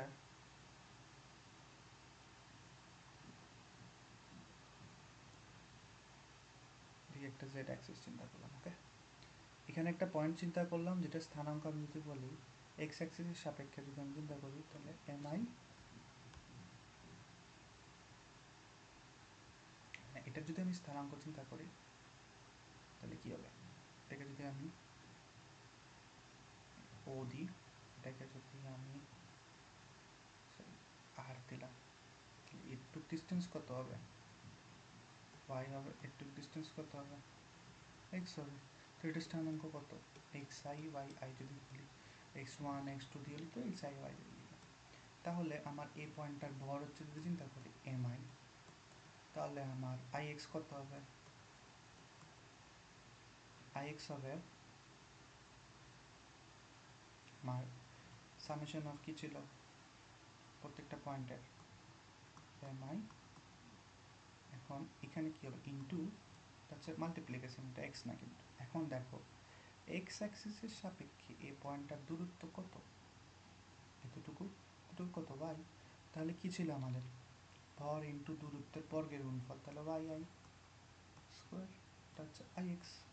আর আই ওয়াই কী হবে, সেম জিনিস, ওয়াই অ্যাক্সিস থেকে দূরত্ব কত এক্স, তাহলে কী হবে summation of M I into X I square,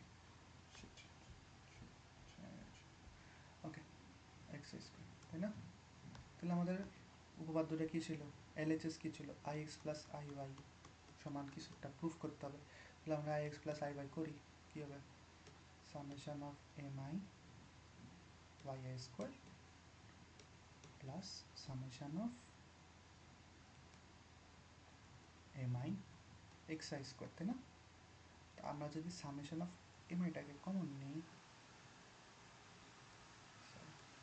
এখানে কিন্তু দুইবার সামেশন হবে না, সামেশন কিন্তু একবার, সামেশন অফ এম আইটাকে কমন নিলাম, X I square plus Y I square,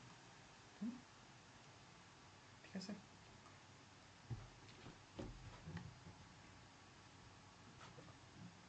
এখন X I square plus Y I square, ঠিক আছে না?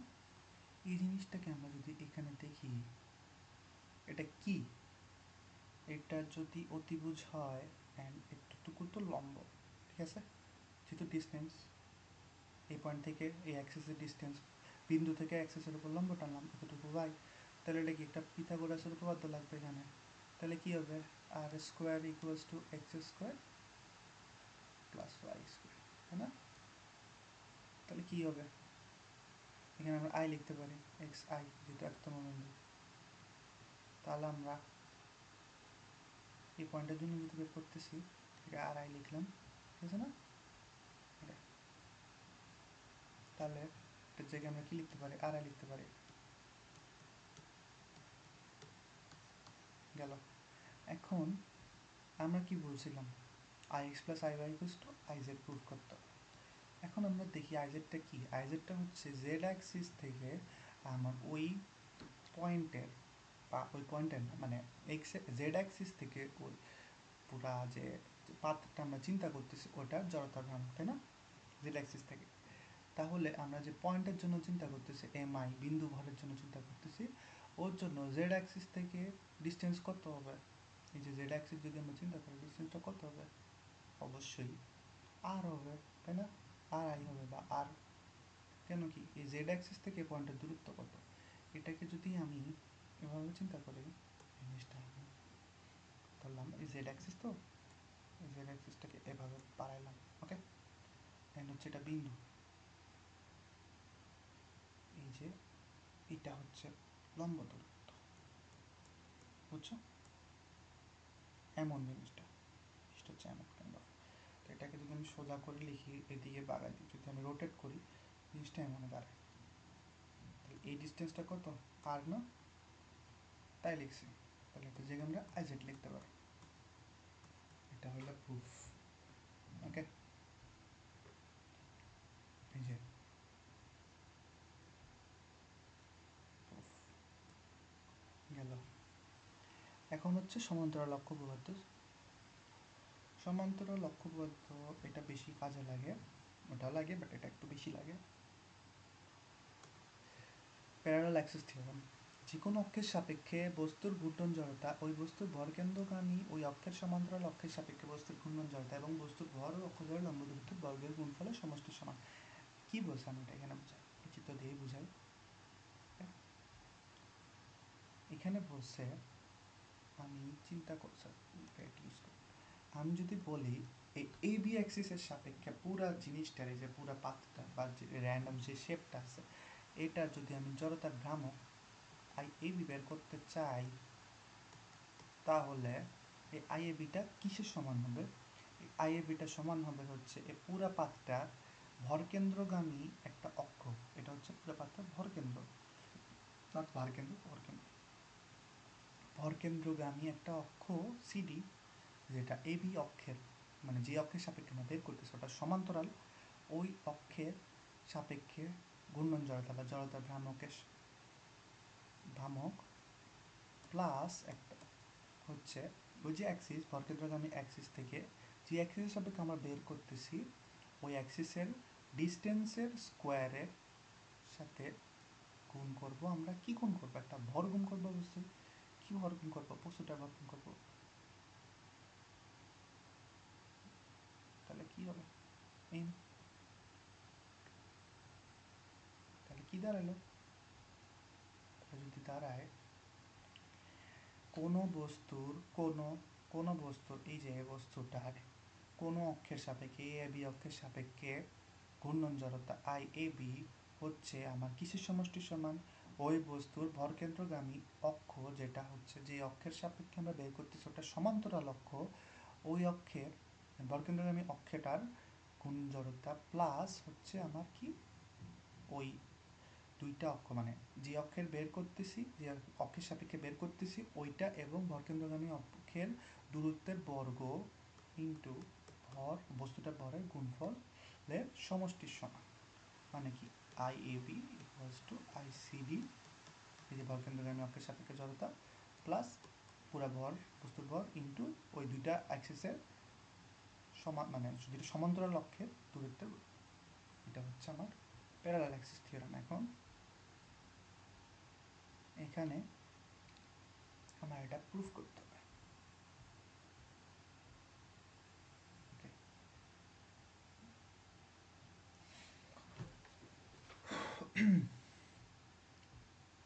আচ্ছা প্রুফে যাই, আবার চিন্তা করি। অ্যাক্সিস না না না, চিন্তা করলাম। ওকে, যদি আমি সরি যদি আমি একটা র্যান্ডম শেপ চিন্তা করি, এরপর বললাম সরি ওকে, আমি বললাম আমি এ বি অ্যাক্সিসের সাপেক্ষে ওর ঘূর্ণন জড়তা বের করব। তো আমরা সবসময় কী বলছিলাম ক্যালকুলাস ইউজ করবো আমরা এখানে। তাহলে একটা কি বিন্দু ভর ধরে নেব। ওকে, এই বিন্দু ভরটার এই সরি হ্যাঁ, মেইন অ্যাক্সিস হচ্ছে আমাদের ধরলাম একটা এক্স, এদিকে ধরলাম হচ্ছে যে ভরকেন্দ্রগামী,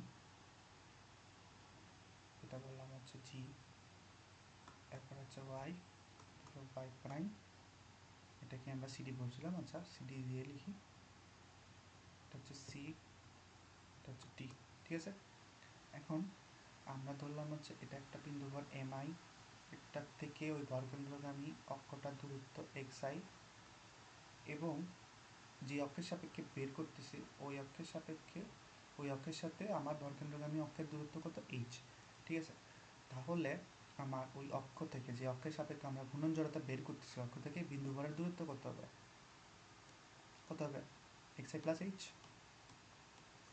তাহলে আমার হচ্ছে প্রুফ করতে হবে কি I A B equals to I C D plus M H square, এটা বের করতে হবে তাই না? তাহলে আমরা কি করব? আই এ বি বের করব। আই এ বি কি? আমরা যদি সামেশন আকারে লিখি, ক্যালকুলাস আকারে না লিখি সামেশন আকারে লিখলে কী হবে? সামেশন অফ কী হবে, যতগুলা বিন্দু ভর আছে সবগুলা বিন্দু ভরের সমষ্টি m1 m2 m3 যতগুলো আছে সামেশন অফ কি, এরপর ডিস্টেন্স কত বিন্দু ভর থেকে ওই অ্যাক্সিসের, xi plus h whole square i equals to 1 থেকে যতগুলো আছে n পর্যন্ত যদি চিন্তা করি, ঠিক আছে না? এখন আমরা এটাকে ভাঙব, তাই যদি ভাঙি xi square plus 2xi a plus b whole square সূত্র xi h plus h square. এখন এটাকে আমি গুণ করব, summation of f m1 plus 2 বাইরে h চলে যাবে mi xi, সবসময় মনে রাখবা সামেশনের ভিতর শুধু m আর x থাকবে, okay, plus h square into summation of m mi m থেকে n পর্যন্ত সম্মান m পর্যন্ত, ঠিক আছে? এখন আমরা প্রত্যেকটা টার্মকে এক্সপ্লেন করব, কোন টার্মটাকে কীভাবে রিপ্রেজেন্ট করবো এটাও এক্সপ্লেন করব। এই যে টার্মটা, এটাকে আগে লিখি, এই যে টার্মটা এটা কি, এটা হচ্ছে আমার, যদি আমরা এখানে দেখি এই সিডি যে অ্যাক্সিস, এই সিডি অ্যাক্সিস থেকে ধরলাম হচ্ছে প্রত্যেকটা ভর, এখানে যতগুলো ভর বিন্দু ভর সবগুলা এমআই, এই যে টার্মটা সামেশন অফ একটু এক্সাইটা কি, এক্সাইটা অবশ্যই বলছিলাম এই অ্যাক্সিস থেকে প্রত্যেকটা পয়েন্টের ডিস্টেন্স, মানে কি, এটা যদি m1 হয় তাহলে m1 এর জন্য x1, এটা যদি m2 হয় m2 এর জন্য কি x2, এটা যদি m3 হয় m3 এর জন্য কি x3, সবগুলো কি সিডি অ্যাক্সিস থেকে। তাহলে এটা কি, এই যে টার্মটাকে আমরা কি লিখতে পারি, এই যে পুরো টার্মটাকে জড়তার ভ্রামক সংখ্যা অনুযায়ী, এটা কি এই সিডি অ্যাক্সিসের সাপেক্ষে সবগুলো বিন্দু ভরের জড়তার ভ্রামক না, তাহলে কি নিতে পারি আই সিডি, এটাকে আমরা আইসিডি লিখতে পারি। এরপর এই যে টার্মটা এখানে যদি দেখি এই সামেশন অফ এমআই, এটাকে আমরা কি লিখতে পারি, সবগুলা বিন্দু ভর যদি আমরা যোগ করি তাহলে কি পাবো, সবগুলা বিন্দু ভরকে যোগ করলে আমরা পুরো টোটাল ভরটা পাবো ক্যাপিটাল এম, তাহলে এটাকে আমরা লিখতে পারি capital M R H two H, তাহলে এইচ স্কোয়ার। এখন এই যে টার্মটা আমাদের কি কি চলে এসছে, আমাদের চলে আসছে পাশে কি ছিল, আই এ বি সমান ICD plus M H square already চলে আসছে। এই যে টার্মটা এটা কোথায় যাবে, এটা কেমনে আমরা বাদ দিই, এখন দেখি, এটা বোঝার জন্য আমাদের বুঝতে হবে যে এই জিনিসটা বুঝতে হবে, আমরা একটা শেপ চিন্তা করি, রেগুলার শেপ, সরি হ্যাঁ, একটা রেগুলার শেপ চিন্তা করি এরকম, ওকে, ধরলাম জিনিস একটা এরকম একটা জিনিস আছে, আমি বলবো হচ্ছে তোমাদেরকে, সরি, যদি আমি তোমাকে বলি এই অ্যাক্সেসে আমরা হচ্ছে এম মাস রিপ্রেজেন্ট করছি, এই অ্যাক্সেস বরাবর আমরা ডিস্টেন্সটা রিপ্রেজেন্ট করছি। এখন জাস্ট একটা অ্যাক্সেস বরাবর আমরা বিভিন্ন জায়গায় বিভিন্ন গ্রাফে দেখি না, এ বরাবর টাইম দিয়ে বরাবর এস দিই, ওরকম এই বরাবর একটা এম রিপ্রেজেন্ট করছে, বরাবর এক্স রিপ্রেজেন্ট করছে, তাহলে এটার এরিয়া কী হবে, এতটুকু এখান থেকে এতটুকু এরিয়া কত হবে, আমরা আচ্ছা আগে ফার্স্টে বলি এখান থেকে এতটুকু এরিয়া কত, এটার স্থানাঙ্ক কত, এই পয়েন্টের ডান দিকে কত দূর গেছে, ডান দিকে ধরলাম গেলে হচ্ছে পয়েন্টটাকে আই ধরি, ঠিক আছে, ডান দিকে গেছে আই, উপরে গেছে যাই না জিরো, তাহলে এটার পয়েন্ট কত, এটার পয়েন্ট কত M I comma X I, I যেহেতু এই বরাবর বা এক্সিস বরাবর আমরা এক্সকে রিপ্রেজেন্ট করতেছি, এক্স অ্যাক্সিস বরাবর এমকে রিপ্রেজেন্ট করতেছি, তাহলে এইটুক কত, এইটার স্থানাঙ্ক কত জিরো কমা এক্স আই, তাহলে আমাদের এই ডিস্টেন্সটা কত এম আই, এই ডিস্টেন্সটা কত এক্স আই, ঠিক আছে, তাহলে এটার ক্ষেত্রফল কত হবে, দৈর্ঘ্য তো কষ্ট এম আই এক্স আই না, এখন এটার ক্ষেত্রফল কত হবে সেম কত, যেহেতু নিচের দিকে তাহলে এটার স্থানাঙ্ক কী ছিল, এদূর কত গেছে, এদূর তো গেছে M I minus X I ছিল, মাইনাস এক্স হবে, এই অ্যাক্সিস বরাবর কিন্তু আমরা সবসময় মনে রাখবো এটা এক্স কেন, এটা এটা তো ওয়াই অ্যাক্সিস আমরা এক্স দিয়ে কেন লিখতেছি, আমি জাস্ট বলছি এই অ্যাক্সিস বরাবর আমরা এক্সকে রিপ্রেজেন্ট করতেছি, ঠিক আছে, তাহলে এটা হচ্ছে M I comma minus X I, ঠিক আছে, M I comma minus X I গেল, তাহলে এতটুকু ডিস্টেন্সটা কত এক্স আই, ঠিক আছে, বাট আমি যদি ডিরেকশন বা মাইনাস সাইন চিন্তা করি তাহলে এটার ক্ষেত্রফল কত হবে? মাইনাস এক্স আই, তাই না? এখন এতটুকু ক্ষেত্রফল আর এতটুকু ক্ষেত্রফলের যোগফল কত হবে? কি বলতে পারবে? সাইন স্বরূপ চিন্তা করি, summation of M I X I কত হবে? এতটুকুর জন্য যে সেম ক্ষেত্রফল, এতটুকুর জন্য সেম ক্ষেত্রফল, বাট ডিরেকশন কি অপোজিট, কারণ এটা নিচের দিকে, এটা অ্যাক্সিসের উপর দিকে, তাহলে এটা দুটোই কত হবে? জিরো হবে। সেম লাইকলি আমরা যদি এই পোর্শনটা চিন্তা করি আর এই পোর্শনটা চিন্তা করি, তাহলে কী হবে? এক্ষেত্রেও মাইনাস আসবে, কিসের জন্য?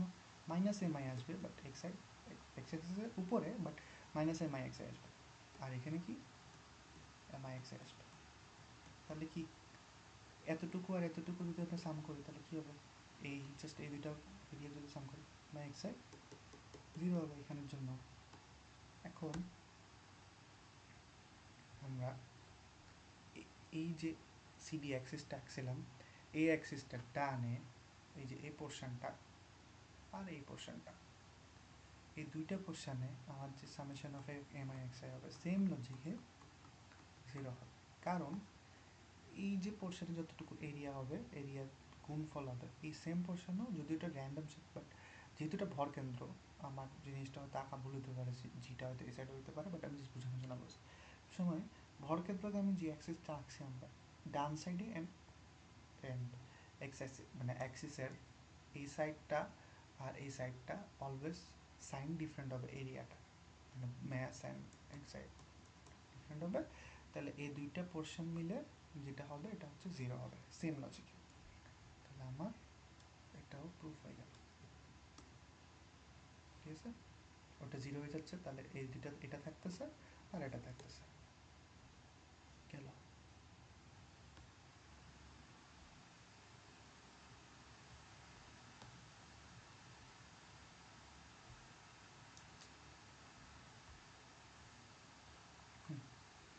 তাহলে এখন আমরা হচ্ছে কয়েকটি বিশেষ ক্ষেত্রে ঘূর্ণন জড়তা, বিভিন্ন শেপের ঘূর্ণন জড়তা বের করব। ফার্স্ট কেস হবে আমাদের সরু সুষম দণ্ডের মধ্যবিন্দু দিয়ে দৈর্ঘ্যের লম্ব অক্ষের সাপেক্ষে দণ্ডের ঘূর্ণন জড়তা ও চক্রবর্তীর ব্যাসার্ধ। এখানে সরু সুষম বলতে কি বুঝেছে?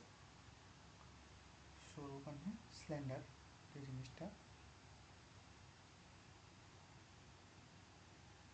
এখানে আমরা বিভিন্ন ইফেক্ট নেগলেক্ট করবো, ওটার জন্য আমরা সরু বলছি। আচ্ছা, আমরা সরুর মেন করছে হচ্ছে এখানে যে ডায়ামিটার বা যে এটা আছে, দণ্ডটা আছে, এটার সাপেক্ষে এটার লেন্থটা অসীম, বা অসীম তো হয় না, মানে অনেক বেশি হবে, এটা হচ্ছে সরু। আর হচ্ছে সুষম বলতে ওই যে সুষম, হোমোজেনাস ম্যাস সব জায়গায় হোমোজেনাসলি ডিস্ট্রিবিউটেড থাকবে, এটা হচ্ছে সুষম। তাহলে এটাই বুঝেছি। এখন আমাদেরকে বের করতে হবে কি, আমরা কি বের করব? আমরা বের করব এটা যদি একটা সুষম সরু সুষম দণ্ড হয়, এটার মাঝখান দিয়ে গেছে, ধরলাম এটা মিডল পয়েন্ট, ওকে, মাঝখান দিয়ে গেছে এমন একটা অ্যাক্সিস, এটার সাপেক্ষে আমার বস্তুটা ঘুরতেছে, ধরলাম ঘুরতেছে, তো এটার সাপেক্ষে আমার বস্তুটার ঘূর্ণন জড়তা কত এটা বের করতে হবে। তাহলে আমি ধরে নিলাম কি, পুরো বস্তুটা ধরে নিলাম হচ্ছে লেন্থ হচ্ছে এল, এল ধরে নিলাম, ঠিক আছে, এল ধরে নিলাম পুরোটার। তাহলে এতটুকু কত হবে? যেহেতু মধ্যবিন্দু ছিল, এটা মধ্যবিন্দু, এটা মধ্যবিন্দু দিয়ে গেছে, এটুকু কত হবে? L by two. এতটুকু কত হবে? এল বাই টু, ঠিক আছে? তাহলে আমরা যদি এদিক বরাবর একটা অ্যাক্সিস চিন্তা করি, এদিক বরাবর একটা অ্যাক্সিস চিন্তা করি, ওকে, এই যে ডিস্টেন্সটা, এটা কিন্তু আমরা কাউন্ট করতেছি না, বাট দেখানোর জন্য বুঝছি এটা কিন্তু খুবই কম, এটা এই লেন্থটার তুলনায় এটা খুবই কম, এটাই বেসিক্যালি সরু মিন করছে, ওকে, এমন কোনো ইয়া করে এটা সরু মিন করছে, এটা এদিকে, তাহলে বা এদিকে থিকনেসটাও নেগলেক্ট করছে, তাহলে এটা মিন করছে এখানে। তাহলে এটা গেল। এখন আমরা যদি চিন্তা করি এটা একটা অ্যাক্সিস, তাহলে এই পয়েন্টের স্থানাঙ্ক কত হবে? কিন্তু কত গেছে ডান দিকে, কত গেছে? এল বাই টু গেছে, উপরে কি গেছে? যায় নাই, L by two comma zero. And এটা যদি মিডল পয়েন্ট চিন্তা করি, বামে কত গেছে? মাইনাস এল বাই টু গেছে, উপরে গেছে, যায় নাই, এটা হচ্ছে পয়েন্ট। এখন আমরা এখানে সবসময় বলছিলাম ক্যালকুলাস ইউজ করব, ছোট ধরে নেব এই যে প্রুফগুলোর ক্ষেত্রে। তো আমরা ধরে নেব এখানে একটা ছোট পোর্শন, একদম খুবই নেগলিজিবল একটা পোর্শন, নেগলিজিবল না, অতি ক্ষুদ্র একটি পোর্শন। এটা হচ্ছে লেন্থ ধরবো টিএক্স, ভর ধরবো টিএম। ওকে,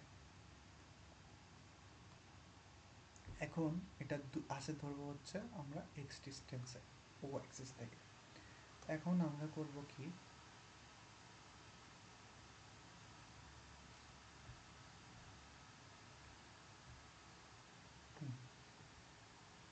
এখন আমরা করব হচ্ছে এই ক্ষুদ্র অংশের জন্য আমরা ডিআইটা বের করে এটাকে ইন্টিগ্রেট করব, তাহলে আবার টোটালটার জন্য আই বের হয়ে যাবে।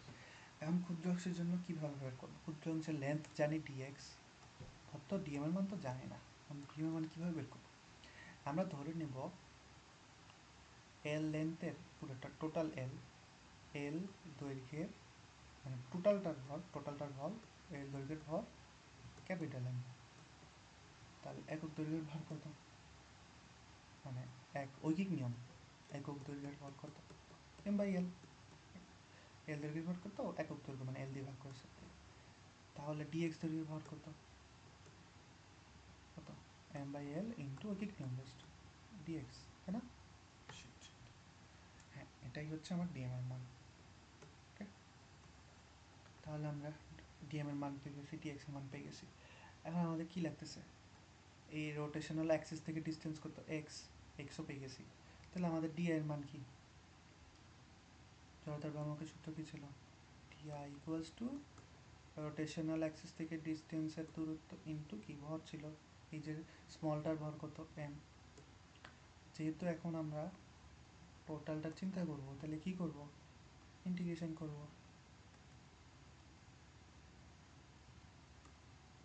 ইন্টিগ্রেশন করবো, তাই না?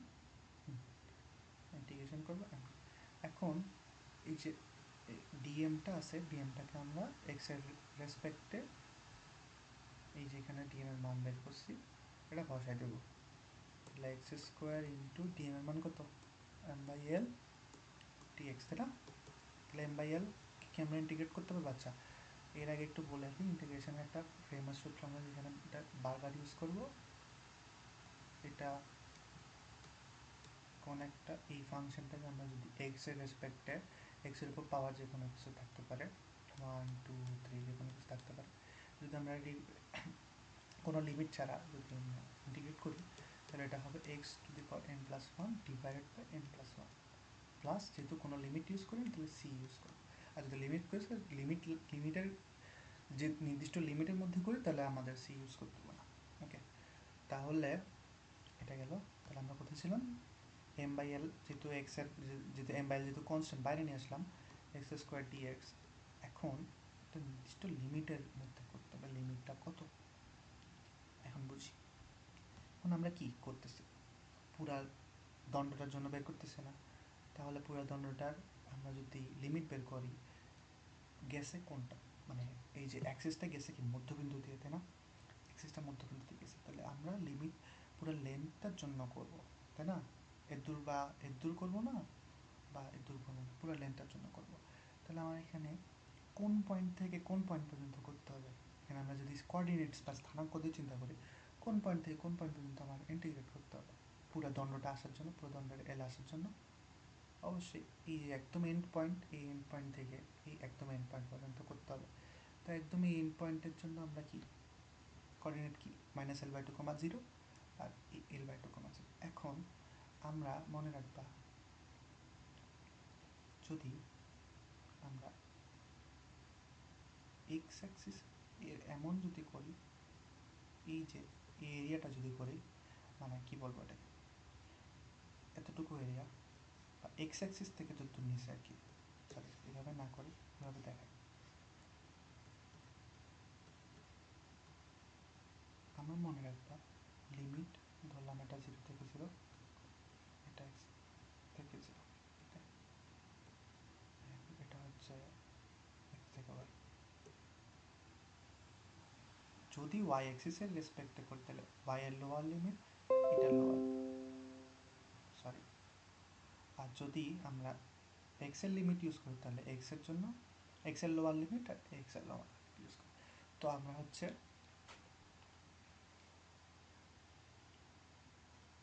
এক্স অ্যাক্সিসের রেসপেক্টে আমরা এরিয়াটা বের করতে চাচ্ছি, মানে এই ও এক্স এই অ্যাক্সিসের রেসপেক্টে এরিয়াটা বের করতে চাচ্ছি। তাহলে কী করব? অবশ্যই এক্সের লিমিট ইউজ করব। তাহলে আমরা এখানে এক্সের লিমিট ইউজ করব পুরোটার জন্য। তাহলে কী হবে?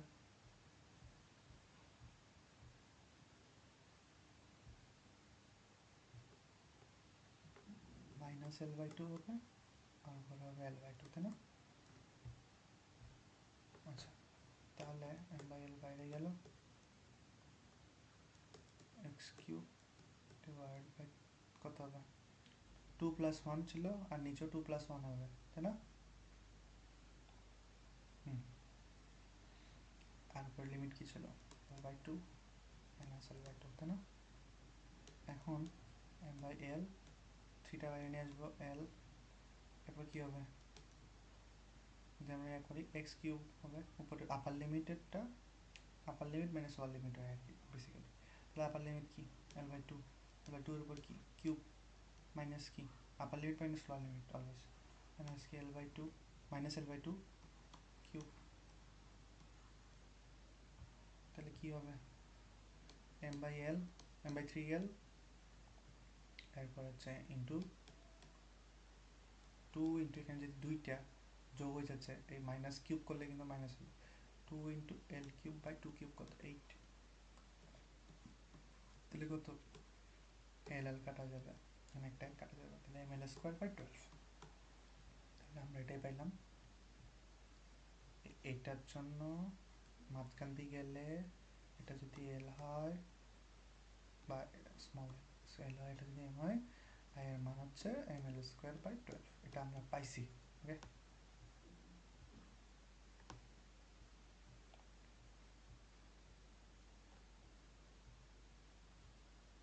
কই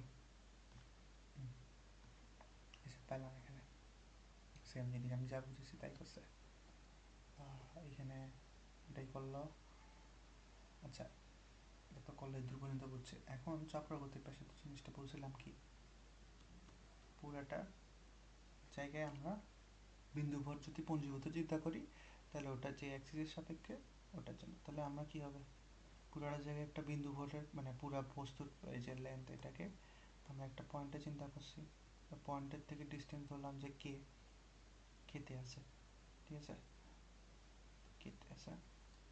তাহলে এম কে স্কোয়ার, কে স্কোয়ার কে এটা হচ্ছে আই বাই এম, এটাই হচ্ছে আমরা রেডিয়াস অফ জাইরেশন।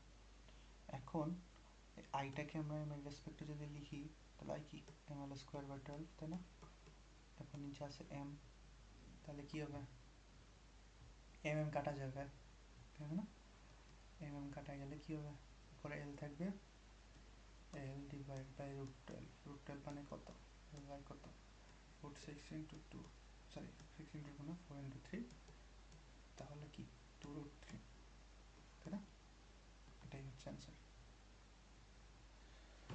এটা গেল সরু সুষম দণ্ডের মধ্যবিন্দু দিয়ে, ঠিক আছে? এখন যদি আমরা চিন্তা করি সরু সুষম দণ্ডের প্রান্ত বিন্দু দিয়ে, সেম জিনিসই, জাস্ট লিমিট চেঞ্জ হবে। মানে কি, আমাদের কি ছিল? আমাদের কি ছিল? এম বাই এল, আগেটাতে কি ছিল? Into integration of X square dX, তাই ছিল না? এখন জাস্ট এখানে লিমিটটা চেঞ্জ হবে, বাকি সব কিছু সেম, প্রতিপাদন সব কিছু সেম। লিমিটটা কীভাবে বুঝবো?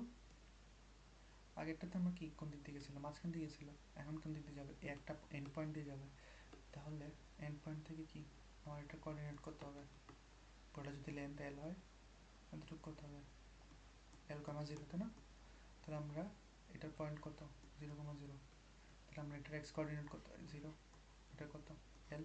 তাহলে আমরা কি 0 থেকে এল পর্যন্ত, যেহেতু এক্সকে ইন্টিগ্রেট করতেছি, 0 থেকে এল পর্যন্ত লিমিট বসাবো। তাহলে কী হবে? কী দাঁড়াবে ইন্টিগ্রেশনের পরে? ইন্টিগ্রেশনের পরে যেটা দাঁড়াবে এটা হচ্ছে এখানে লেখা আছে, কিন্তু আমি আর করতেছি না।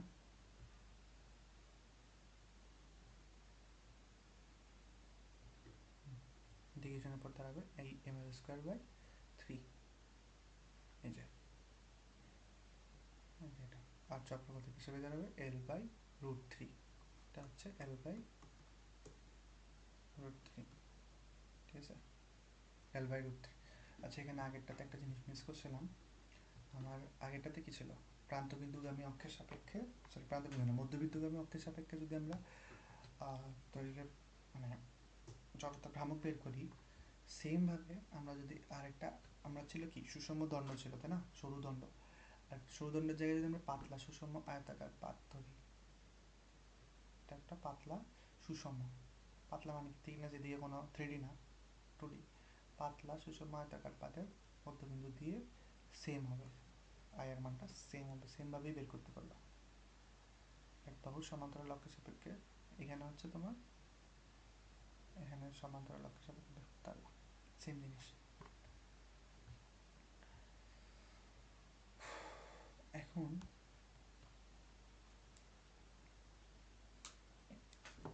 আমরা চিন্তা করব একটা পাতলা সুষম আয়তাকার পাতের ভরকেন্দ্র দিয়ে, এই যে পাতলা সুষম আয়তাকার পাতের ভরকেন্দ্র দিয়ে লম্ব অক্ষের সাপেক্ষে ঘূর্ণন জড়তা, মানে এটা যদি একটা পাতলা সুষম আয়তাকার পাত হয়, এখন বলছে হচ্ছে লম্ব অক্ষ মানে কি, এটার লম্ব অক্ষ কি হবে, এটার মধ্যে দিয়ে গেছে, ঠিক আছে,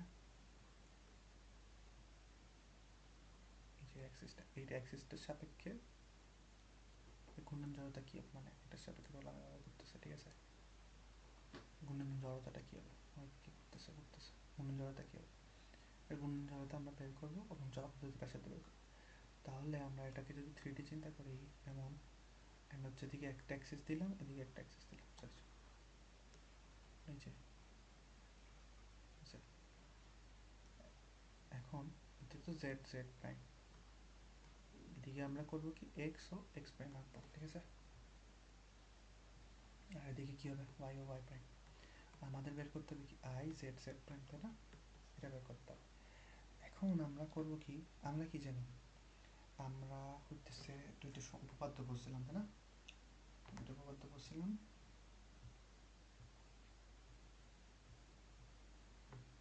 একটা ছিল সমান্তরাল অক্ষ, একটা ছিল বক্র উপপাদ্য, তাই না। আমরা এই দুইটা এখানে এখানে আমরা ইউজ করব হচ্ছে এটা, লম্ব অক্ষ উপপাদ্যটা ইউজ করব। এখন দেখো, এখানে আমরা একটা অ্যাক্সিসের সাপেক্ষে আমরা কিন্তু অলরেডি জানি এটার জড়তা ভ্রামক কোণ কি হবে। এখন দুইটা অ্যাক্সিসের সাপেক্ষে জানি, এই অ্যাক্সিসের সাপেক্ষেও জানি অ্যান্ড এই অ্যাক্সিসের সাপেক্ষেও জানি। কেমনে জানি, আমরা কি করছিলাম,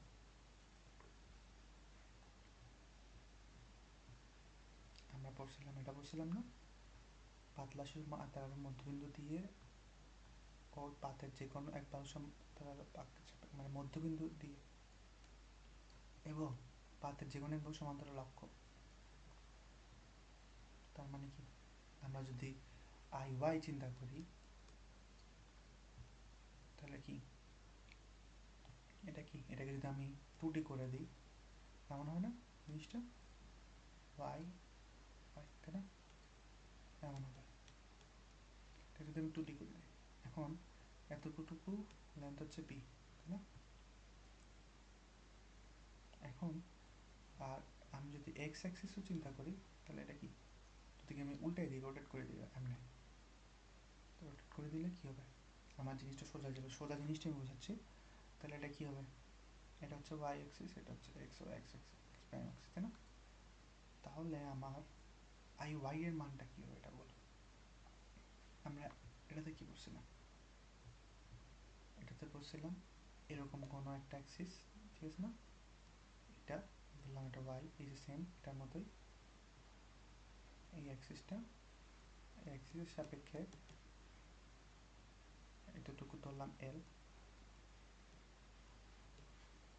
কত ml²/12, তাই না। তাহলে এখানে কি, এটা যদি ওয়াই হয়, সেম এটাকে আমি জাস্ট সোজা করে দিচ্ছি, এটা যদি ওয়াই হয়, এখানে কত, এতটুকু কত এল, ঠিক আছে না, এল, তাহলে এটা কত হবে, আই ওয়াই এর মান কত হবে, আই ওয়াই ইকুয়ালস টু কি হবে বলো, আই ওয়াই ইকুয়ালস টু কি হবে, এম এল স্কোয়ার বাই 12, তাই না? এই যে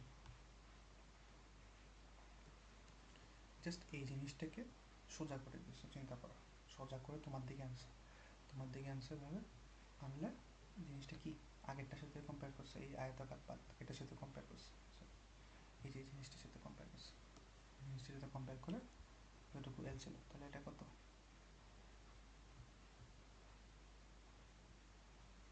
এম এল স্কোয়ার বাই 12, ঠিক আছে। এখন আমরা আই এক্স বের করবো। আই এক্স কীভাবে বের করবো? আই এক্সও সেমভাবে বের করা যাবে। এটা কি এক্স অ্যাক্সিস না? এক্স প্রাইম, এটা ওয়াই এক্স, তাই না? এই জিনিসটাকে আমি যদি এমন করে দিই, উল্টাই দিই, তাই না? উল্টাই দিই, বামে নিয়ে যাই, তাহলে কী হবে? এটা কি এমন এক্স ও এক্স প্রাইম, তাই না? এখন আমার এই চিত্রটাকে ওই চিত্রের সাথে যদি কম্পেয়ার করি, করে গেল, এটার সাথে যদি কম্পেয়ার করি তাহলে কি আসবে? এমন আসবে না? এমন আসবে। এতটুকু কি ছিল? এতটুকু ছিল এল, এতটুকু কি ছিল? এতটুকু কি ছিল? বি ছিল না? বি।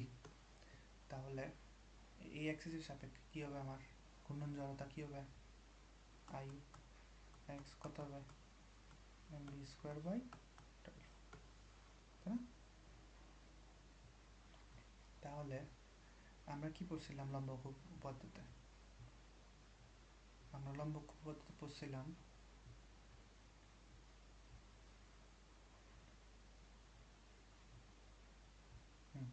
লম্ব পদ্ধতি পড়ছিলাম, এটা যদি একটা অ্যাক্সিস হয়, এরকম দুইটা যদি পরপর লম্ব হয়, এদিকে যদি একটা অ্যাক্সিস থাকে যেটা ওই দুইটার সাথে লম্ব, তাহলে একটা বস্তু যদি এরকম একটা বস্তু থাকে, ওই বস্তুটার এই এক্স অ্যাক্সিসের সাপেক্ষে এবং ওয়াই অ্যাক্সিসের সাপেক্ষে ঘূর্ণন জড়তার সমষ্টি I X plus I Y এই বস্তু কী হবে?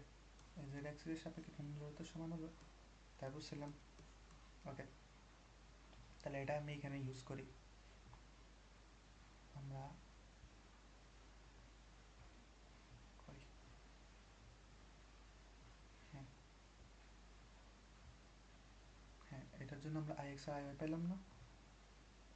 কী কী পাইছি আমরা এটার জন্য? আই এক্স আর আই, আই এক্স পাইছি কত? M L square by 12, I Y পাইছি কত? সরি আই এক্স পাইছি M B square by 12, I Y পাইছি কত? M L square by 12। তাহলে আই জেড ইকুয়ালস টু কী হবে? আমরা যেহেতু কার সাপেক্ষে বের করতেছি, কোয়েশ্চেনটা কি জেড অ্যাক্সিসের সাপেক্ষে বের করতেছে না? তাহলে আই জেড ইকুয়ালস টু কী হবে? I X plus I Y লম্বক্ষ কত? তাহলে কত? এম কমন যাবে, এম বাই 12 কমন যাবে, L square plus B square, এটা হচ্ছে সূত্র। ওকে, এই যে প্রুফ করছে, আর সেমভাবে কেটাও বের করছে। এখন আমরা বের করব একটি পাতলা বৃত্তাকার চাকতির উপর লম্ব কেন্দ্রগামী অক্ষের সাপেক্ষে ঘূর্ণন জড়তা ও চক্রগতির ব্যাসার্ধ বের করব। ওকে, তো ফার্স্টে আমরা দেখি এখানে জিনিসটা আমি এদিকে করি তাহলে সুবিধা হবে।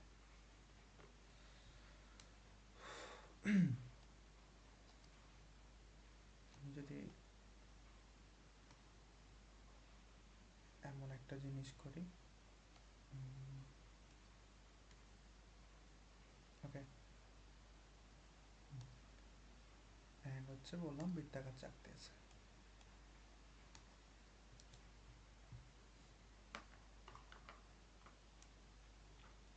এখন আমি করব কি, এই বৃত্তাকার চাকতিটা আই বের করবো এই অ্যাক্সিসের সাপেক্ষে। ওকে,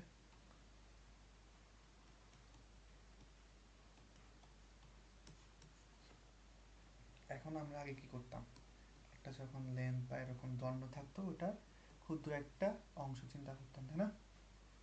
ক্ষুদ্র অংশ চিন্তা করতাম। এখন ওটা কি করতাম, একক দৈর্ঘ্যের ভর বের করতাম।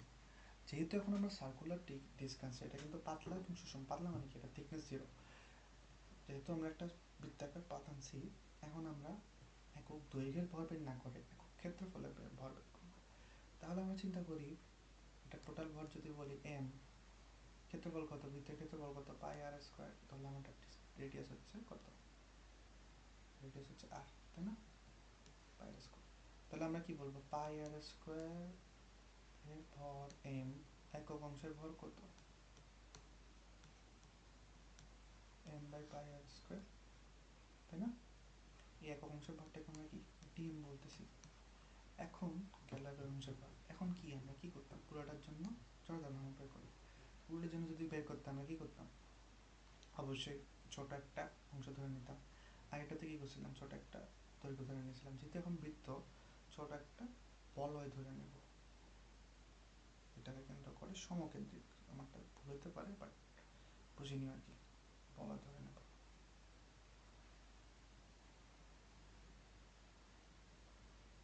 বলয়টার হচ্ছে বিস্তার হচ্ছে ডিএক্স। চিত্রটা দেখলে তোমরা ভালো মতো বুঝতে পারবে। এটা হচ্ছে চিত্র, মেইন চিত্রটা যেটা, এটা হচ্ছে ডিএক্স। ওকে, এটা হচ্ছে একটা বলয়। এখন আমরা বলয় ধরে নিয়েছি সব কিছু। এখন আমরা করব কি, বলয়টার ক্ষেত্রফল বের করব। যেহেতু আমরা কি করতাম আগেরটাতে করছিলাম এতটুকুর জন্য আমরা বের করছিলাম ভর ডিএম বের করছিলাম, তাই না? এতটুকু অংশের জন্য, সরি সরি সরি, আমি আগে ডিএম বলছি, এটা ডিএম হবে না, এটা হচ্ছে একক দৈর্ঘ্যের ভর, একক ক্ষেত্রফলের ভর। এটা ডিএম না, ডিএম হচ্ছে ওই ক্ষুদ্র অংশটার ভর হলে ডিএম হবে। এটা হচ্ছে এককের জন্য, একক ক্ষেত্রফলের ভর, সরি, একক ক্ষেত্রফলের ভর বের করছিলাম, তাই না? এখন আমরা আগেরটাতে কি করছি, দণ্ডের জন্য একক অংশের জন্য ভর বের করছিলাম। এখন আমরা যেহেতু বলয় কনসিডার করছি, এই বলয়ের জন্য আমরা ভর বের করব। এখন এই বলয়ের জন্য ভর বের করতে হলে কি, বলয়ের ক্ষেত্রফলটা লাগবে। এখন বলয়ের ক্ষেত্রফল কত হবে, এটা একটু বুঝতে হবে জিনিসটা, যে বলয়ের ক্ষেত্রফল যদি আমরা চিন্তা করি, এখন এটা একটা বলয়, ঠিক আছে না? এই বলয়টা পরিধি কত, একটা বৃত্তাকার, এটা রেডিয়াস কত ধরছি আমরা, এক্স ধরছি। এটা কিন্তু পুরোটা না, এটা হচ্ছে বলের রেডিয়াস, কেন্দ্র থেকে এটা কিন্তু সমকেন্দ্রিক বলয়। তো এটা রেডিয়াস কত, এক্স, পরিধি কত হবে, 2πx, তাই না? একটা বৃত্তাকার, এটা পরিধি কত, এটা যদি এক্স হয়, পরিধি কত, 2π আর না, 2πx। এখন এই যে বলয়টার ক্ষেত্রফল কত হবে এটা বুঝতে হবে।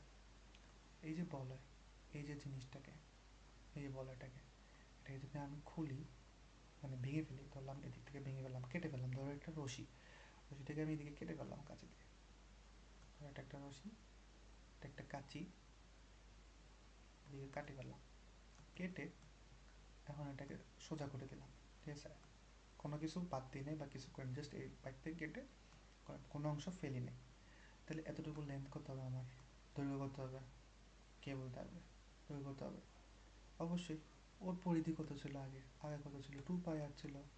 এখন তো ওকে কিছু কাটছি, কিছু করে নেই, তো 2πrটাই কি ওর, ওকে যদি আমি মেলে দিই তাহলে যে এটা হবে, ওটাই তোর দৈর্ঘ্য, তাহলে এটা কত, 2πr, তাই না? তাহলে এই বলয়ের জন্য কত, রেডিয়াস কত ছিল, এক্স ছিল। তাহলে বলয়ের জন্য লেন্থ কত, এটা লেন্থ কত, এটা যদি আমি করে দিই, কত, 2πx। এখন এই যে জিনিসটা, এটা কিন্তু 1D না। এই যে বলয়টা, বলয়টা আসলে কেমন, বলয়টা হচ্ছে এমন, তাই না?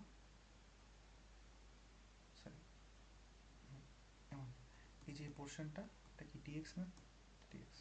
তো এটাকে যদি আমি লম্বা করে দিই তাহলে এটা কেমন হবে, এটা এমন হবে না? ততটুকু ডিস্টেন্স কত, ততটুকু ডিএক্স, মানে কি, এটাকে যদি আমি বড় করি, জিনিসটা এমন হবে। প্রস্থ কত, ডিএক্স, দৈর্ঘ্য কত, 2πx, তাহলে ক্ষেত্রফল কত, দৈর্ঘ্য ইন্টু প্রস্থ, 2πx ডিএক্স, ঠিক আছে? তাহলে বলের ক্ষেত্রফল হচ্ছে, তাই ছিলাম আমরা, বলের ক্ষেত্রফল হচ্ছে 2πx ডিএক্স। তাহলে একক ক্ষেত্রফলের,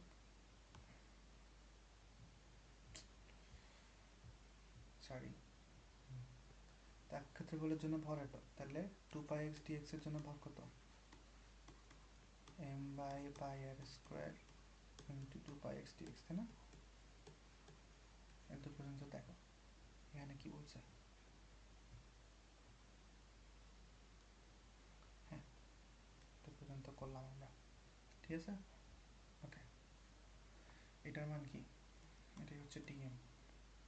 এটাকে যদি আমরা শর্ট করে লিখি, কাটাকাটি যাবে, এখানে হচ্ছে পাই পাই কাটা যাবে, তাহলে ডিএম ইকুয়ালস টু কি, two X dX by R square, উপরে থাকতেছে একটা এম থাকতেছে, two M X dX by R square, এটা হচ্ছে ডিএম এর মান, তাই না?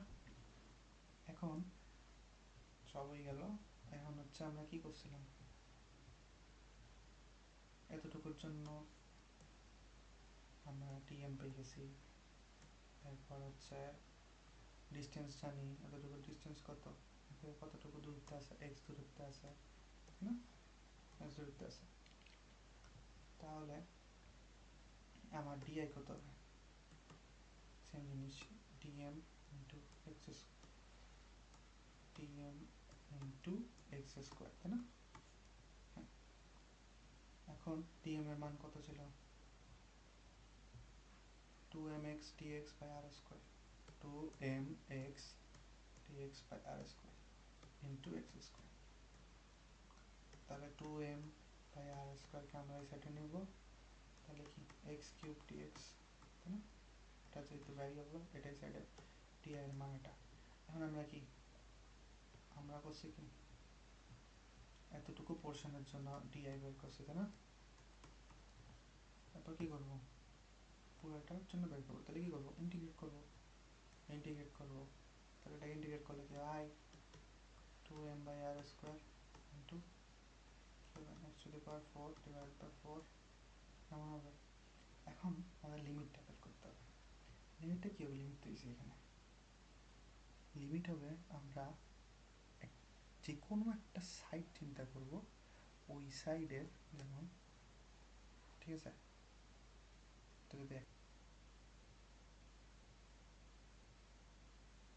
সরি সরি সরি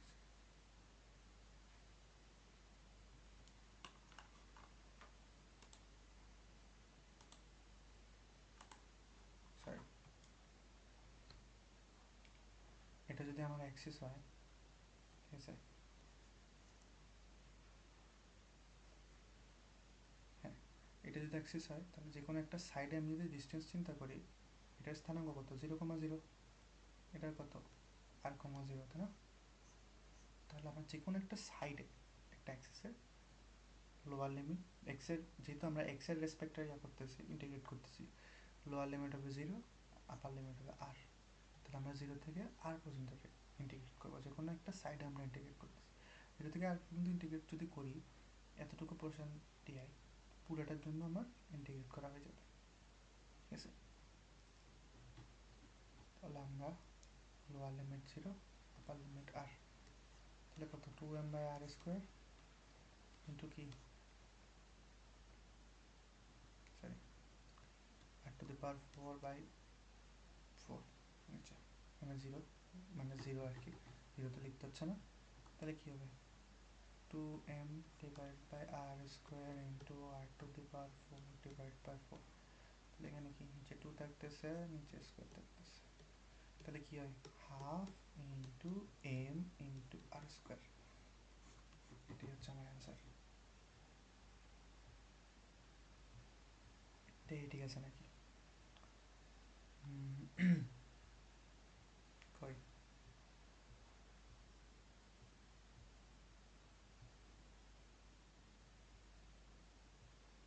হ্যাঁ, ঠিক আছে, এই যে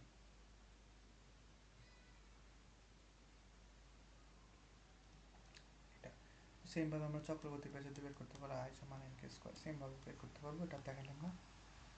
এখন হচ্ছে যে কোনো ব্যাসের সাপেক্ষে বৃত্তাকার চাপ, সেম জিনিস, আগেরটা আমরা কী করছিলাম, মাঝখান দিয়ে গেছিলো বের করছিলাম, তাই না?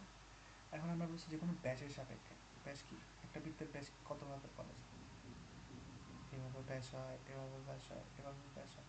তো আমরা চিন্তা করবো, এটা একটা বৃত্ত, এটা একটা ব্যাস, এটা একটা ব্যাস। তো আমরা আগে কি বের করছি, এইটার সাপেক্ষে বের করছি, তাই না? এখন আমাদেরকে এই একটা ব্যাস, কত পাই একটা ব্যাস, যে কোনো একটা ব্যাস, এরকম যে কোনো একটা ব্যাসের সাপেক্ষে বের করতে হবে, ওকে? তো আমরা ধরলাম হচ্ছে এ বি এর ব্যাসের সাপেক্ষে বের করলাম, ওকে? তাহলে এখানে আর কি করছে, তো আমরা কি, দেখে কি মনে হচ্ছে, আগে আমরা এরকম একটা প্রুফ করলাম না, যে আমি যদি যে কোনো একটা অ্যাক্সিসের সাপেক্ষে জানি, তো বাকি দুটো যদি লম্বা অ্যাক্সিস থাকে তাহলে লম্বা অক্ষপথ দিয়ে আমরা বাকি দুটো বের করতে পারতেছি। এখানেও সেম করছি আমরা, তো ব্যাসের মধ্যবিন্দু, এই যে মধ্যবিন্দু যদি এটা হয়, এটার জন্য তো আমরা বের করছি আগে, তো এখনই করলাম, এটার জন্য আমরা জানি, তো আমরা হচ্ছে আই জেডটা জানি, এই আই জেডটা জানি। সো আমরা করব কি, এখন আই এক্স আর আই ওয়াইটা বের করব। এখন আমরা এখানে লম্ব উপপাদ্য যদি ইউজ করি তাহলে কি হবে, আই জেড ইকুয়ালস দুটো যেহেতু তিনটে যেহেতু লম্ব, I X plus I Y, তাই না?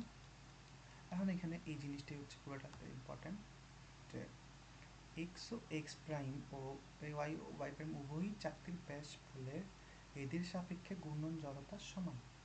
মানে হচ্ছে তুমি একটা বৃত্তে বিভিন্নভাবে ব্যাস আঁকতে পারো, তাই না?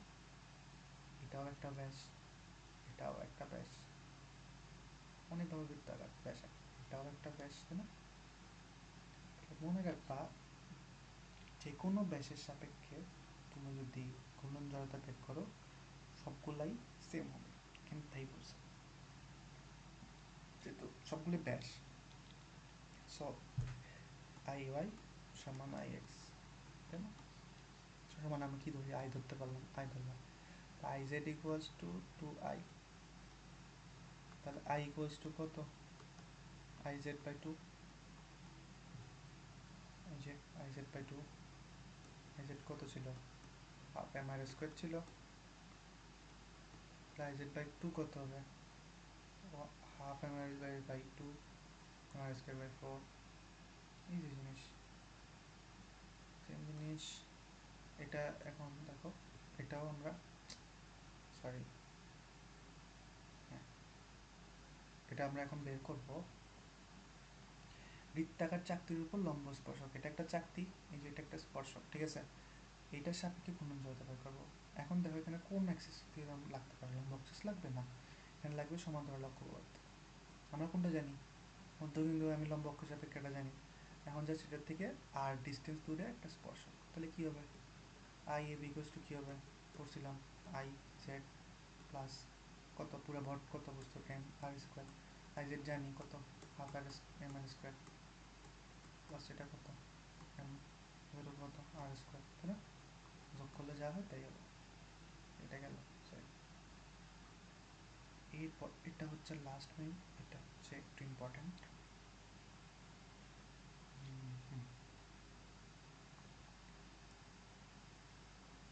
এখানে বোঝার জিনিস আছে। এখন আমরা এতক্ষণ কি করছিলাম, দণ্ডের জন্য বের করছিলাম, বৃত্তাকার চাকরির জন্য, এখন হচ্ছে আমরা সিলিন্ডারের জন্য বের করবো। এখন আমরা ধরতেছি এটা একটা নিরেট সিলিন্ডার, ওকে? নিরেট মানে কি, নিরেট জিনিসটা কি, নিরেট মানে হচ্ছে এটা একটা যদি বস্তু হয়, ঠিক আছে, পুরো জিনিসটা যদি ফিল আপ থাকে, মানে ভিতরে তুমি গো থ্রু বা সি থ্রু করতে পারতো, সরি সি থ্রু করতে পারতেছো না, অ্যান্ড ভিতরে কোনো ফাঁপা নাই, মানে সব ভর্তি, পুরো জিনিসটা ভর্তি, ওকে? এটা হচ্ছে নিরেট, ওকে? মানে এটা যদি একটা সিলিন্ডার হয়, ভিতরে যদি ফিল আপ থাকে, কোনো ফাঁকা বা ফাঁপা কিছু না থাকে, ফুল জিনিসটা ভর্তি, এটা হচ্ছে নিরেট। তাহলে আমরা হচ্ছে নিরেট সিলিন্ডারের জন্য বের করবো ঘূর্ণন জড়তা মধ্যবিত্তগামী অক্ষের সাপেক্ষে। তাহলে ধরছি কি, একটা সিলিন্ডার ধরছি, এটা রেডিয়াস ধরছি আর, ঠিক আছে, এটা লেন্থ ধরছি এল,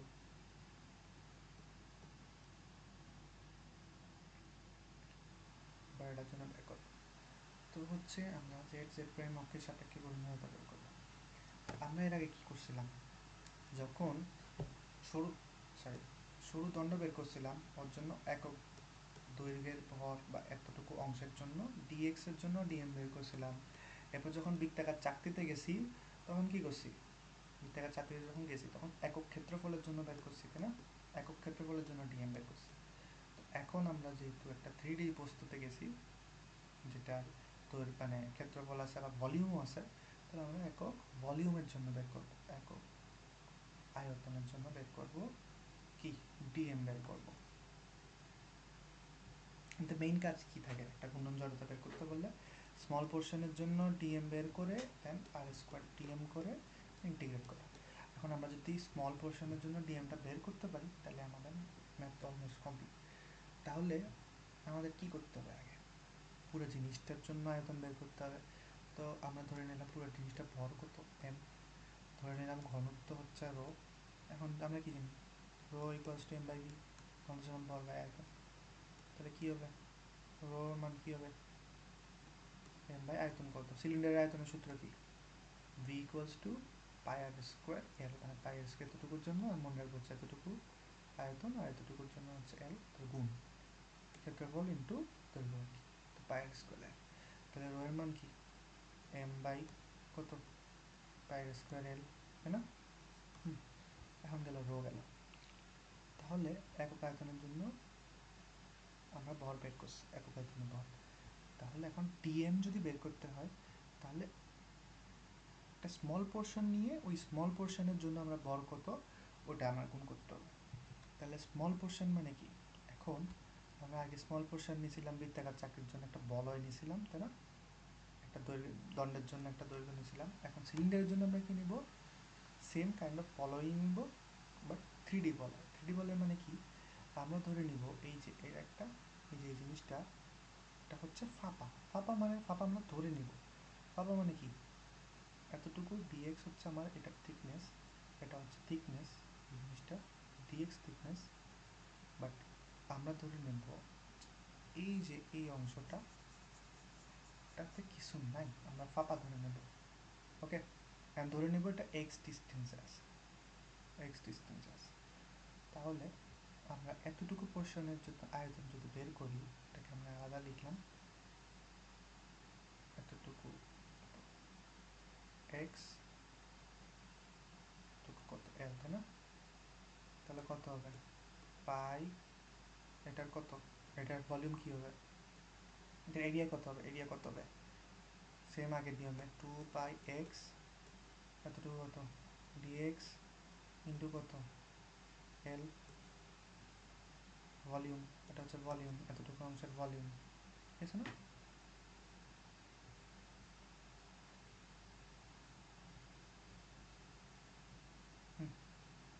দেখো, পরিধির দৈর্ঘ্য ইন্টু পুরুত্ব, এটা হচ্ছে আমার ডিএ, আগের নিয়মে বের করছি যেভাবে বুঝেছিলাম, একটা জিনিসটাকে কেটে এভাবে লম্বা করে। তো সেম এটা হচ্ছে আয়তন, ক্ষেত্রফল, তো ক্ষেত্রে জাস্ট এলটা গুণ করছি আমরা। এই এটা হচ্ছে আমার ফাঁপা সিলিন্ডারের, এই যে যেটার জন্য আমরা স্মল পোর্শন, ওটার জন্য আয়তন বের করছি এই যে পোর্শনে। তাহলে আমাদের কি আছে এখন, ডিভি, ভি আছে। তাহলে আমরা কি পাইছিলাম, একক আয়তনের ভর পাইছিলাম। একক আয়তনের ভর কত ছিল, একক আয়তনের, একক আয়তনের ভর কত ছিল আমাদের, বের করছিলাম রো, মানে কি ঘনত্ব, একক আয়তনের ভরকেই তো ঘনত্ব বলবে না। রো এর মান কত পাইছিলাম, এম বাই পাই স্কয়ার এল, একক আয়তনের ভর। তাহলে আমার এই আয়তনের ভর কত, এটার সাথে গুণ, আগের নিয়মে কিভাবে ছিল, রো আয়তনে, রো ঘনত্বে, sorry sorry, pi r square L আয়তনের ভর, এম একক আয়তনের ভর কত, M by pi r square L. আর ওই বলয়টার আয়তন কত পাইছি, বলয় মানে ওই যে ফাঁপা সিলিন্ডারটার আয়তন কত পাইছি, এটা কত, 2 পাই এক্স ডিএক্স। তাহলে 2 পাই এক্স ডিএক্স এর এল আয়তন কত হবে, 2 পাই এক্স ডিএক্স এল এর আয়তনের ভর কত, M divided by pi square L into 2 pi X DX L, তাই না? এটা কত কাটাকাটি করলে কত আসে, পাই পাই কাটা যাবে, এটা হচ্ছে এম, সরি কালো ইউজ করি, এম ডিভাইডেড বাই কত, পাই পাই কাটে যায়, 2m থাকে, নিচে হচ্ছে আর থাকে, আর স্কোয়ার থাকে, এল এল কাটাকাটি যায়, উপরে কত থাকে, এক্স ডিএক্স থাকে, তাই না? এটা, তাহলে ডিএম এর, এটার মানে হচ্ছে ডিএম, একক আয়তনের ভর। আমরা যখন বৃত্ত চিন্তা করছি একক ক্ষেত্রফল বলছি, যখন সুদণ্ড বলছি তখন একক দৈর্ঘ্য বলছি, যখন 3D আসছি তখন হচ্ছে একক আয়তন চলে আসছে। তো এটার মান হচ্ছে এটা, দেখি ঠিক আছে নাকি, ডিএম ইকুয়ালস টু কত, 2m r² by x dx, হ্যাঁ ঠিক আছে, এটা হচ্ছে ডিএম। তাহলে এখন কি, সেম জিনিস, ইজি জিনিস, টিআই বের করবো। টিআই কি, এই সিলিন্ডারটা, মেইন সিলিন্ডারটা এমন ছিল না, এখান থেকে ডিস্টেন্স কত ছিল, কত ছিল? আর ছিল না? হ্যাঁ, আর ছিল। এই যে রেডিয়াস আর না? হুম, সরি, আর না, সরি সরি সরি সরি, কী বলতেছি? হ্যাঁ, এই স্মল পোর্শনটার আমরা ডিআই কি ছিল, ডিআই বের করতেছি, সরি আই বের করতেছি না, আগে আমরা ডিআই বের করতেছি। তাহলে আমার ডিআই যদি বের করতে যাই, এই বড় পোর্শনটার ছিল স্মল পোর্শন ছিল, তাই না? ডিআই যখন বের করবো আমরা স্মল এটার জন্য বের করতেছি না, এই যে এটা স্মল এটার জন্য বের করতেছি, দেখো। তো এটার জন্য যখন ডিআই বের করবো, এটার থেকে ডিস্টেন্স আমরা কত ধরছিলাম? এক্স ধরছিলাম। তাহলে আমরা এই অ্যাক্সের সাপেক্ষে বের করতেছি, কী ছিল? অ্যাক্সেস থেকে ডিস্টেন্সের স্কোয়ার ইন্টু ডিএম, তাই ছিল না? ঠিক আছে, তাহলে আমরা যদি বলি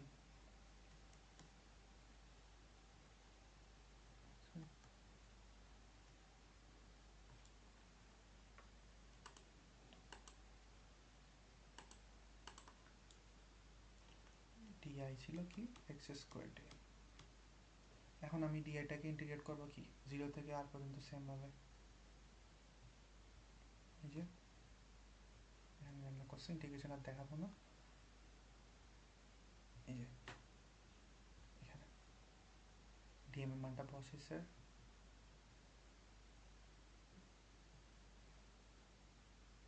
এরপর হচ্ছে ইন্টিগ্রেট করছে জিরো থেকে আর পর্যন্ত, ইন্টিগ্রেট করে সেম আসছে হাফ এম আর স্কোয়ার, এই যে। এরপর এখান থেকে চক্রবর্তীর সূত্রটা বের করছে সেমভাবে, I equals to M square দিয়ে ই গেল। তাহলে আমার বিভিন্ন শেপের জন্য বের করলাম। এই সেমভাবে আমার কিছু অলরেডি স্পেসিফাইড বা বের করা আছে এরকম বিভিন্ন শেপের, এগুলো আমাদের এক্সামে যাতে বিভিন্ন অ্যাডমিশন টেস্টে আমরা এগুলো ডিরেক্টলি ইউজ করতে পারবো সূত্রের সাথে।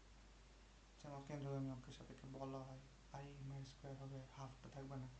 নিরেট সিলিন্ডার বা চাকরির জন্য যে বের করলাম মধ্যবিন্দু ব্যাসের সাপেক্ষে নিরেট সিলিন্ডার, আমরা বের করছি কি, আমরা বের করছিলাম